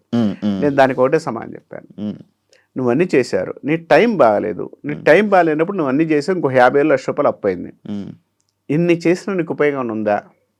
లేదండి. తర్వాత నీ టైం దాకా బాగలేదు, ఈ టైం దాకా నువ్వు సైలెంట్ కూర్చో, ఈ టైం దాకా బాగలేదు, కాబట్టి నువ్వు ఏ వ్యాపారం చేసినా ఏం చేసినా ఇంకో 1,00,000 రూపాయలు అప్పు చేసుకొని బతుకు, అంతేగాని దీనిలో నువ్వు పెట్టుబడులు పెట్టి కొత్త కొత్త వ్యాపారాలు కొత్త కొత్త విధానానికి వెళ్ళకండి అని చెప్తాను. ఇప్పుడు నీకు అక్కడికి వెళ్ళి చేస్తే ఇది జరుగుతుంది అనేది ఎక్కడా లేదండి శివగారు, ఇది అబద్ధం. నేనేమంటానంటే ఆ విధానంలో అక్కడికి వెళ్ళి కూర్చో. నువ్వు ఎక్కడైనా కూడా అరుణాచలం వెళ్తున్నారు, అరుణాచలం ఎందుకు వెళ్తారండి నాకు అర్థం కాదు. అదే గిరి ప్రదక్షిణ దేనికి వెళ్తున్నావు? చేస్తే మంచిది అన్నారు. అసలు దేనికి మంచిదో చెప్పానండి. చాలా మంది పోతుంటారుగా, అరుణాచలం పోతే మీ అబ్బాయి పెళ్లి అవ్వడానికి మీ అమ్మాయి పెళ్లి అవ్వడానికి పోతున్నారా? చాగంటి వారు చెప్పారు అరుణాచలం వెళ్ళమని, చాగంటి గారు చెప్పారు. అరుణాచలం అనేది మోక్షానికి మార్గత్వం. అవును, అక్కడ ఉంటుంది కూడా మోక్షం ద్వారం ఒకటి. ఇది మోక్షానికి. నువ్వు అరుణాచలం ఎందుకు వెళ్తున్నావు అంటే ఎక్కడి నుంచి నా కొడుకును బాగుపడమని, నా కూతురు బాగా చదవాలని, నా కూతురికి మంచి సంబంధం రావాలని, నా కొడుకు, ఇది కాదు కదా. మరి ఎందుకు వెళ్తారు? నీలో ఉన్న అంతరాత్మలో నీ ఉన్న ద్వేషాలు, నీలో ఉన్న బాధలు, నీలో ఉన్న అన్నీ వదిలేసుకొని నువ్వు దిక్కు అయ్యా అని ఆయన వేడుకోవడానికి వెళ్తున్నావు. అగ్నితత్వలింగం ఏం చేస్తున్నాయి? మనలో ఉండేది అగ్ని, అగ్ని లేకపోతే మనం బతకం, వేడి. కాబట్టి ఆ వేడి అనేది మనం ఏం చేస్తున్నాం, ఈ దహించే శరీరాన్ని నువ్వే తీసుకుని దహించేసి ఈ బూడిద ఎంత వస్తుంది, మనం చచ్చిపోతే ఇంతే వస్తుంది బూడిద. ఈ బూడిద అనేది నాకు ఈ జన్మ ఇచ్చావు, ఈ జన్మ అంతా కూడా దీనిలో ఏం చేయగలిగిన పాపాలు పుణ్యాలు చేశాను, నన్ను దీన్ని కాపాడమయ్యా అని ఆయనకి ఇస్తున్నాం మనం. అక్కడ మనం ఇస్తున్నాం. ఇక్కడ చేసి మనం అక్కడ చేసి ఆయనకు మొక్కుకొని, అసలు ఆ దేవుడికి మనకు తెలియదండి, మనకేమి ఇవ్వాలి ఏం ఇవ్వాలి తెలియదా? నేను పోయి కోరితేనే ఇస్తాడు దేవుడు. ఇందాక మీరు అన్నట్టు కామాఖ్య అమ్మవారి దగ్గర నువ్వు వెళ్ళి కూర్చొని ధ్యానం చేయి, చాలా సక్సెస్ అవుతావు. నువ్వేదో హోమం చేస్తే కదా, హోమం అనేది ఉంది, హోమ ప్రశస్తి ఉంది. ఎక్కడుంది? నీ వల్ల కాని పని ఎవరైతే ఉన్నారో ఇంకొక వ్యక్తి ద్వారా చేయగలిగింది హోమం. నువ్వు చేసుకోగలిగితే నువ్వు కూడా చేసుకోవచ్చు. దానిలో ఎవ్వరికి ఏ భేదాభిప్రాయాలు లేవు, ఏమి లేవు. ఇలా చేస్తే ఏంటంటే ఎనర్జీ వస్తుంది. అగ్నిలో అక్కడ కూడా అగ్ని ఉంటుంది. అగ్నిలో నీ యొక్క బాధలు, ఇతి బాధలు ఇవన్నీ చేసి ఆ దేవతను ప్రసన్న చేసుకోవడానికి హోమక్రియ నడుస్తుంది. ఈ హోమక్రియ అనేది నడిపించే కారణం అది. అంతేగాని ఎక్కడ పోయి నేను పూజ చేస్తే నాకు ఇది కలిసి వస్తుందంటే ప్రతి ఒక్కడు పోతాడు. ప్రపంచంలోని 100 కోట్ల మంది 200 కోట్ల మంది పోయి అక్కడ పోయి అందరు పూజ చేసి వస్తే అందరు కోటీసులు అయితే కింద పనిచేసేవాడు ఎవడండి? అంటే మరి స్వామీజీలు అందరూ కింద పని చేసే వాళ్ళని కూడా డబ్బున్న వాళ్ళని చేసేస్తారంట కదా. స్వామీజీలు అందరూ చేసేస్తే ఇంక కింద పని చేసేవాడు ఎవడు కావాలి కదా. కాబట్టి నేను అంత లేదండి, నేను ఎవరైనా ఉండాలి కదా, ఎవరో ఒకరు ఎంప్లాయ్ ఉండాలి కాబట్టి మీరు చేయరా? నేను ఎంప్లాయ్ ఉండాలని కాదు, అక్కడ ఎవరి కర్మ బట్టి వాళ్ళకు ఉంటుంది అంటున్నా నేను. ఇప్పుడు ఎవరి పని వాళ్ళే చెయ్యాలి. నేను ఈ పనే చేస్తానంటే ఇప్పుడు శివగారి పనే చేయాలి, నేను శివగారి పని నేను చేస్తానంటే కరెక్ట్ కాదు. ఎందుకనంటే ఆ విధానానికి పుట్టినోడు ఎవరు? శివగారు, నేను కాదు. నేను చెప్పడానికి పుట్టినోడిని, ఇక్కడ చెప్పడానికి పుట్టినోడిని. నేను నా ఫీల్డ్లో ఇక్కడ ఈ స్టూడియో వరకు నేను చెప్పడానికి పుట్టినాను. నా ఫీల్డ్లోకి వచ్చేసి నేను కూర్చుంటే నేను అక్కడ చెప్పడానికి ఉన్నాను, మీరు వినడానికి వచ్చారు. ఇక్కడ మార్పు ఉంది.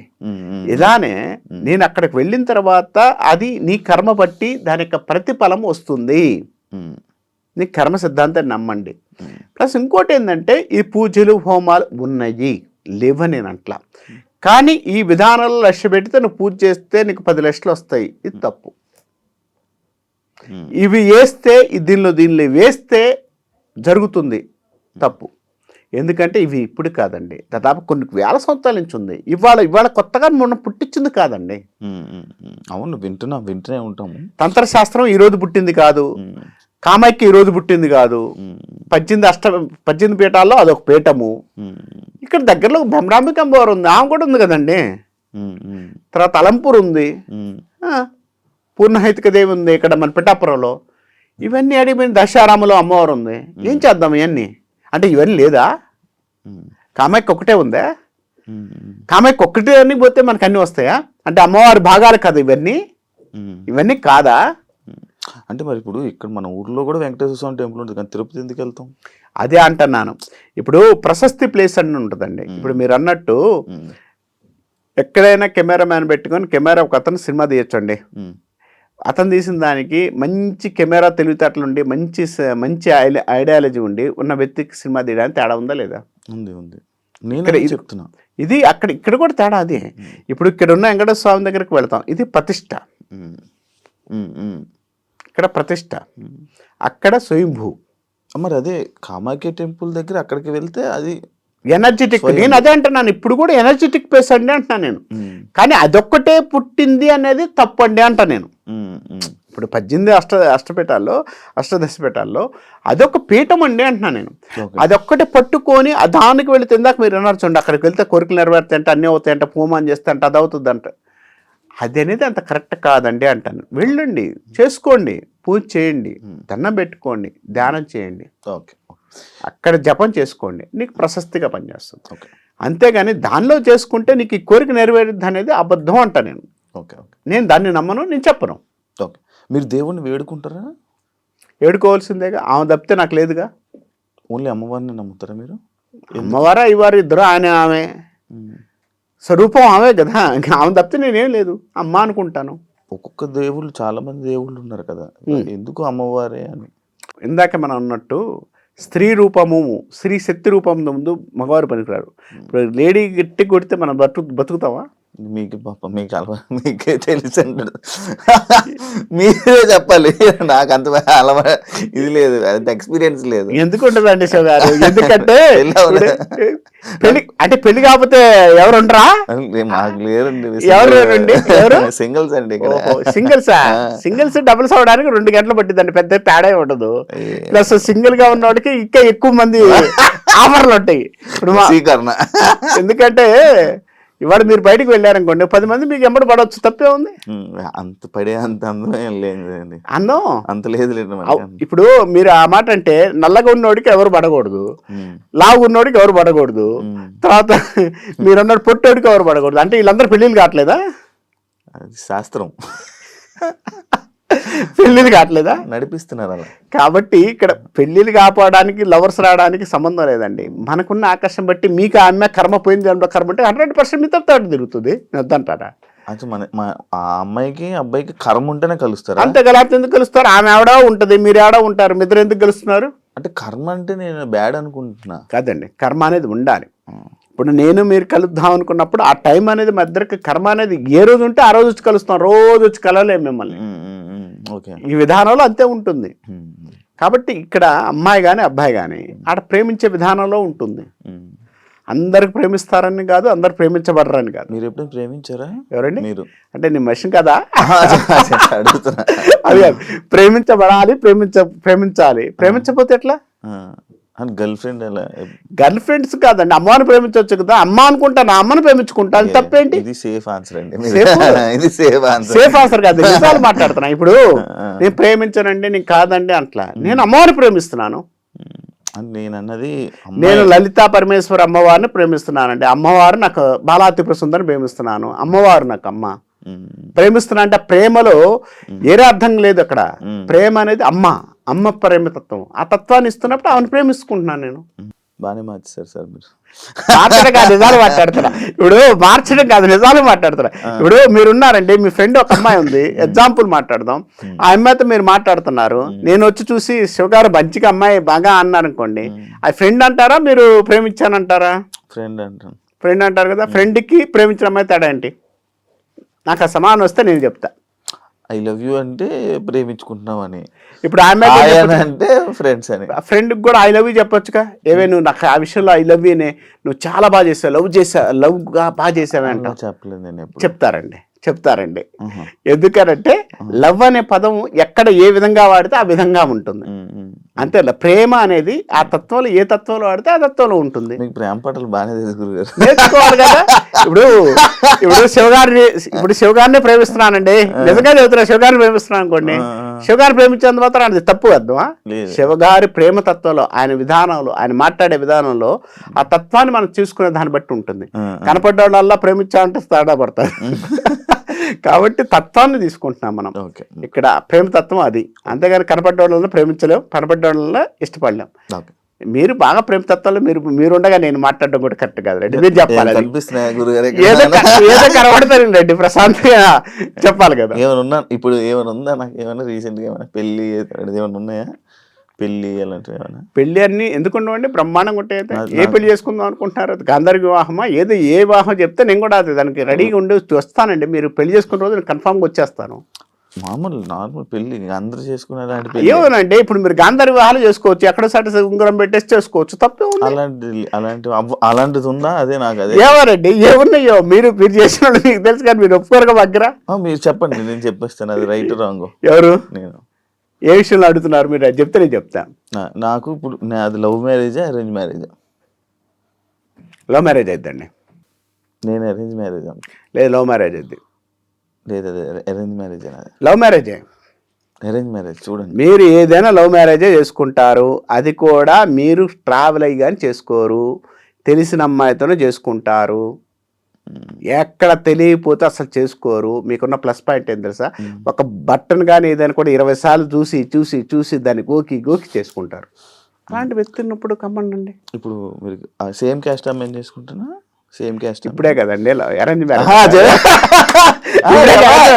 అది కూడా తెలుస్తుందా అని. ఇప్పుడు క్యాస్ట్ నేను పట్టించుకోనండి. సరే, తెలుసుకోవచ్చు. చెప్పండి ఎవరికి? ఇప్పుడు నాకు సేమ్ క్యాస్ట్ అమ్మాయి లేదా వేరే క్యాస్ట్, అదర్ క్యాస్ట్ అమ్మాయి? మీకు ఏదైనా కూడా తెలిసిన వ్యక్తితోనే పెళ్లి అవుతుంది. ఇది 100% రాసిస్తా. ఇదే తెలివి అన్నాను ఇందాక, నేను స్టార్టింగ్ లో అన్నాను. తెలివి కాదు, ఇది తెలివిగా చెప్తారు జ్యోతిషులు. తెలివి కాదు. ఇక్కడ ఒక విషయం అండి, ఒక మనిషిలో ఒక 2-3 స్త్రీలు ఉంటారు.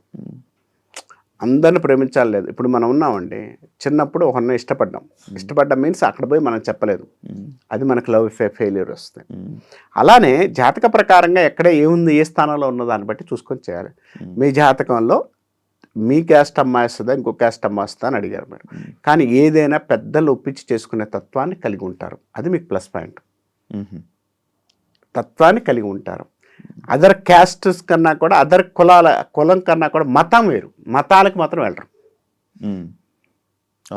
అది మాత్రం కాన్ఫిడెన్స్గా చెప్తాను. అదెందుకంటే అందరు చేసుకోలేరు వాళ్ళు. ఇవి తెలివండి, ఇవే మీ మాటలు. తెలివి కాదు. ఇక్కడ విషయం ఏంటంటే, నేను కొన్ని మాటలు మాట్లాడేటప్పుడు దానికి కొన్ని సెన్సార్స్ ఉంటాయి నాకు. ఆ సెన్సార్ ఎప్పుడు ఉంటాయంటే, మన ఇద్దరం కూర్చున్నప్పుడు మాట్లాడుకుందాం రాసిస్తాను నేను.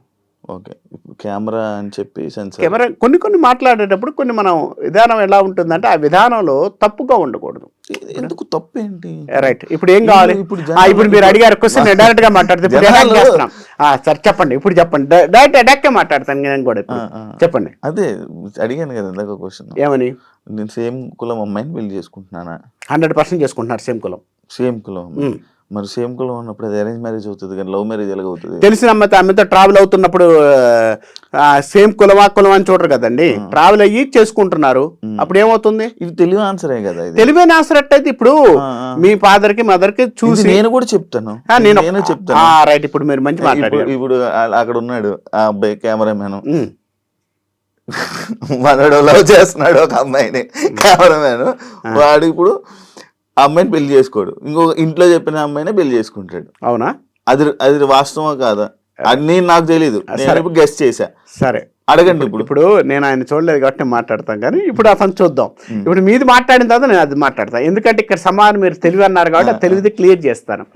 ఇప్పుడు ఇందాక మీరు క్వశ్చన్ అడిగారు ఎప్పటి నుంచి ట్రావెల్ అయ్యి చేసుకుంటారని. నీకు కరెక్ట్గా 6 months పాటు ఒక అమ్మాయితో ట్రావెల్ అయ్యి కానీ ఆ క్లారిటీ తీసుకొని కానీ పెళ్లి చేసుకోరు. మీదిన్న క్లారిటీ ఇది ఇవాళ నేను రికార్డెడ్గా పెట్టుకోండి, మాట్లాడదాం అది కూడా. రైట్, 100% మన ఇద్దరం కూర్చొని మాట్లాడాల్సిన టైం ఉంది, మాట్లాడదాం. ఇంకోటి తెలివిగా తప్పించుకునే మార్గాలు నేను చేయను. ఎందుకనంటే ఇప్పుడు వ్యక్తిగత జీవితం అనేది మనం మాట్లాడేటప్పుడు కొంచెం జాగ్రత్తగా మాట్లాడాలి. ఎందుకు మాట్లాడాలంటే కెమెరాల ముందు ఉన్నప్పుడు వాళ్ళ వ్యక్తిగత జీవితం నేను మాట్లాడడం కరెక్ట్గా నీకు అట్టయిద్ది తిట్టద్ది అని చెప్తాను, నేను 100% చెప్తాను. ఇప్పుడు మీరు కెమెరా మ్యాన్ అడిగారు, ఏంది మీ కెమెరా మ్యాన్ చెప్పండి. ఆ అబ్బాయి కొంచెం ముందుకు రమ్మనండి, నాకు ముందు చూడకుండా నేను వెనక చూసి ఏం చెప్పాడు కాస్త జస్ట్ నిలబడమనండి, నిలబడితే చాలు కెమెరాలో. ఇప్పుడు చెప్పండి ఏం కావాలి అబ్బాయిది.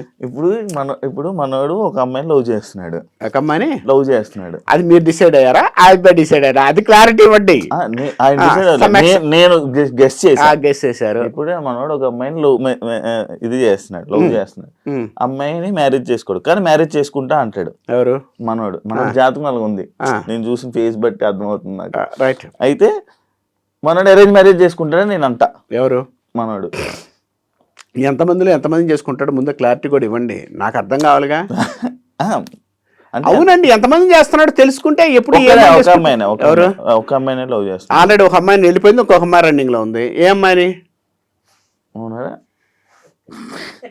ఏమని చెప్పండి, నేను మాట్లాడుతున్నా కదా, నేను ఇక్కడే కూర్చున్నాను మాట్లాడుతున్నాను. ఇప్పుడు అబ్బాయి మొహం క్లారిటీ, అది ఏ సంవత్సరం ఏం చేశాడు, ఎలా చేశాడు, ఎలా పడుకున్నాడు కూడా చూద్దాం, చెప్పుకుందామా? అవన్నీ చెప్పుకుందాం. ఏముంది అబ్బాయిని ఎందుకు పబ్లిక్ ఉప్పు తీసి గుడ్డలు ఇప్పేసి చెప్పుకోవడం ఎందుకు దరిద్రాలు? ఇప్పుడు అరేంజ్ మ్యారేజ్ చేసుకుంటాడా? నేను చెప్పాను అరేంజ్ మ్యారేజ్ చేసుకుంటాడా. ఇంకా ఉన్నారండి, వాళ్ళందరూ అయిపోయినండి, అప్పుడు మాట్లాడతాం. ఇప్పుడు వచ్చే వాళ్ళందరూ ఆపుతలేం కదా, రన్నింగ్ కానివ్వండి పాపం, అంతే. ఏ సంవత్సరం మనం పుట్టింది? 2004. ఓకేనా? రైట్.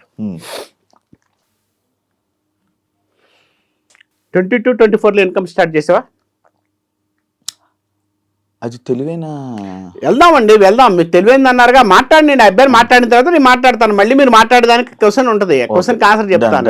నేను క్లారిటీ ఇస్తున్నాను. 8వ క్లాస్ అన్నాడు, ఎందుకంటే 2004 అనేది నాకు వినపడలేదు కాబట్టి నేను దానికి కానీ మీరు 2004 అని చెప్పి మళ్ళీ రిపీట్ కూడా చేశారు. నేను 2004 అనుకో 94 ఆ సిచ్యువేషన్లోకి వెళ్ళిపోయాను, అందుకని సారీ చెప్పాను నేను. ఇప్పుడు అందుకే సారీ చెప్పాను. 2004 అన్నాడు. 4కి విషయంలోకి వచ్చాక 2022-24 మధ్య ఇన్కమ్ వైడ్గా ఇన్వాల్వ్మెంట్ జరిగిందా? ఏం చేసావు టైంలో? స్కాలర్షిప్ రావడం కానీ ఏదన్నా ఫైనాన్షియల్గా ఇన్వాల్వ్మెంట్ ఏం జరిగిందా? ఫైనాన్షియల్ ఇన్వాల్వ్మెంట్, నాటే సంపాదించావు అనట్లేదు, ఇన్వాల్వ్మెంట్ జరిగిందా లేదా? Right, clarity. 2025 మే తర్వాత ప్రొఫెషన్ పరంగా కొంత గ్రోతింగ్ వచ్చి టర్నింగ్ తీసుకొని సంపాదన విషయంలో స్టార్ట్ చేసావా? ఓకేనా? ఇంకోటి ఇది రాసి పెట్టుకోండి, 2026 మార్చి తర్వాత గ్రోతింగ్ ఉంది, ఫైనాన్షియల్ గ్రోతింగ్ వస్తుంది, అక్కడి నుంచి బాగుంది. ఇప్పుడు ఈ సంవత్సరం నుంచి మార్చి నుంచి ఇంకో నెల కెమెరామెన్ అయిపోతాడు అసిస్టెంట్ నుంచి. ఏమవుతాడో అప్పుడు చెబుతామండి. గ్రోతింగ్ అయితే ఉంది. కాదు, ఇప్పుడు ఏం చెప్పారు ఆయనకి? నార్మల్గా 22 నుంచి 24 లోపు సంపాదన ఇన్వాల్వ్మెంట్ సంపాదన కాదు, ఎక్కడంటే అక్కడ స్కాలర్షిప్ రావడం కానీ, ఫైనాన్షియల్ ఇన్వాల్వ్మెంట్ అవ్వడం కానీ, తల్లిదండ్రులు హెల్ప్ చేయడం కానీ, ఫైనాన్షియల్ ఇన్వాల్వ్మెంట్ ఉంది. 17-18 ఏళ్ల కంటే అబ్బాయి కష్టమైన విలువ తెలుస్తుంది. ఇప్పుడు ఈ 22 నుంచి 24 వరకు మీరు ఒకటి ఇది చెప్పారు. అవును, ఏం చెప్పాను? అది ఏం సంబంధం ఏంటి? ఎస్, మంచి ప్రశ్న ఇది. 22-24 అంటాం మనం. 22లో బాగుందా బాగలేదా, 24లో ఎలా డేట్ అనేది చెప్పొచ్చు. ఇక్కడ చెప్పడానికి ఏంటంటే ఇప్పుడు అబ్బాయి ఈరు మన కాన్ఫిడెన్స్గా క్లారిటీ ఎందుకు ఇవ్వలేమంటే, ఒక మనిషి సాధించడానికి స్టార్ట్ చేసే టైం అనేది స్టార్ట్ అవుతుంది అక్కడ. ఈ స్టార్ట్ అయినా కూడా మనకి కుటుంబ పరిస్థితులు, సామాజిక పరిస్థితులు ఉన్నాయి. 2020లో సంపాదించాలని రాసి ఉందండి. సామాజిక పరిస్థితుల వల్ల కరోనా వచ్చింది. అప్పుడు ఏం చేశారు? ఖాళీ కూర్చున్నారు. కాబట్టి అప్పుడు సంపాదించారు నేను అన్నా అనుకోండి, కొడతారా లేదా నన్ను? కాబట్టి సంపాదించిన వాళ్ళు కూడా ఉన్నారు, నేను కాదంట్లా. కొంతమంది గ్రహస్థితులు మారే టైంని మారకుండా ఇబ్బంది పడ్డ వాళ్ళు కూడా ఉన్నారు కదా. ఆ కర్మ అనేది, ఆ టైం అనేది చూసుకొని బేస్ చేసుకోవాలి అంట నేను. ఇక్కడ ఇది మార్చి తర్వాత నుంచి బాగుంది అన్నాను. మార్చి తర్వాత నుంచి ఏం బాగుంది ఏంటి అనేది మీరు అడిగారు కదా. నేను పాయింట్ టు పాయింట్ రాసిస్తాను. ఇప్పుడు మీ స్టూడియోలోనే ఈ పాయింట్ టు పాయింట్ మనం పెట్టుకుందాం, నెలలతో సహా రాసిస్తా, మాట్లాడదాం. కాదు, ఒకవేళ జరగలేదండి, జరగకపోతే ఏం చేస్తారు మీరు? ఎవరికైనా ఆ ఛాలెంజ్ ఇస్తారు ఇప్పుడు? ఇప్పుడు ఛాలెంజే చెబుతున్నాను నేను, జరగలేదు అన్నారు, జరగలేదంటే నా ఫీల్డ్ వదిలేసుకొని దండం పెట్టేసి వెళ్ళిపోతాను నేను. తప్పే ఉంది? ఓకే, నా తప్పది, నా తప్పుని నేను శాస్త్ర ప్రకారంగా నా తప్పుని నేను ఉన్నప్పుడు నిరూపణ అయినప్పుడు నాకు వద్దనుకుంటే పక్క తప్పుకుంటాను. తప్పే ఉంది? ఓకే, నాకు అమ్మవారు ఆంశ లేదు, అమ్మా నేను తప్పు చేశానమ్మా అని ఆమెకు చెప్పుకుంటే వెళ్ళిపోతాను నేను. ఓకే. ఇప్పుడు ఆ అబ్బాయి దాని గురించి ఏం చెప్పబోతున్నారు ఇప్పుడు? నెక్స్ట్ ఇది అయిపోయాక చెప్తారా, లేకపోతే ఇంటర్వ్యూలో ఏమైనా చెప్తారా? ఈ మంత్, ఈ వారం గ్యాప్లో, మార్చి తర్వాత, మార్చి తర్వాత ఆయన గురించి ఏదైనా చెప్పబోతున్నారు? అవును చెప్తారు. ఇప్పుడే చెప్తారా లైవ్ లో? ఏం కావాలి? ఇప్పుడు మార్చి తర్వాత ఆయనకి ఏం జరుగుతుందో మీరు చెప్పండి. ఒకవేళ ప్రొఫెషన్ పరంగానే దేని పరంగానే మన లైఫ్ లోని ఏదో ఒక పాయింట్ మీరు చెప్పండి. రైట్. అది ఒకవేళ జరిగితే మీరు యాక్సెప్ట్ చేస్తాను. రైట్. ఓకేనా? అశోక్ గురూజీ గారే. Okay, right. నేను 100 మందికి చెప్తా. సరే. ఒకవేళ జరగకపోతే మీరు క్షమాపణ చెప్తాను నేను. ఎందుకంటే శాస్త్ర ప్రకారంగా నేను ఎక్కడైతే చెప్తున్నానో ఆ విషయంలో నేను క్షమాపణ చెప్పడానికి రెడీ. ఓకే. ఇక్కడ ఈ అబ్బాయిది అన్నారు 26 మార్చి తర్వాత నుంచి మే లోపు ప్రొఫెషన్ పరంగా మార్పు ఉంది. రాకపోతే అప్పుడు మాట్లాడదాం. ఇదే డేట్, 2 నెలలు ఇచ్చిన టైం, మాట్లాడదాం. ప్రొఫెషన్ పరంగా మార్పు ఉంటుంది. అవును, మార్చి నుంచి మే లోపు గ్రోతింగ్ ఉంది. ఇది 100% గ్రోతింగ్ ఉంది. ఇది 100%. గుర్తుపెట్టుకో. 2 నెలలే ఇచ్చేది, నేను గుర్తుపెట్టుకోమని చదువుతున్నాను. నేను కూడా అదే గుర్తుపెట్టుకోమని మాట్లాడదాం. గుర్తుపెట్టుకొని నెంబర్ కూడా ఇస్తాను, సూపర్ రాయమనంటే చెప్పమనండి. అది క్లారిటీ. ఎందుకంటే మనం చెప్పే విధానం క్లారిటీ ఉండాలి. థ్యాంక్ యూ సో మచ్ ఇప్పుడు దాకా ఎక్స్ప్లెయిన్ చేసినందుకు. థ్యాంక్ యూ అండి. ఓం నమః శివాయ. చూసారు కదా ఇంటర్వ్యూ. ఇంకో గెస్ట్ మళ్ళీ కలుస్తాను. అంతవరకు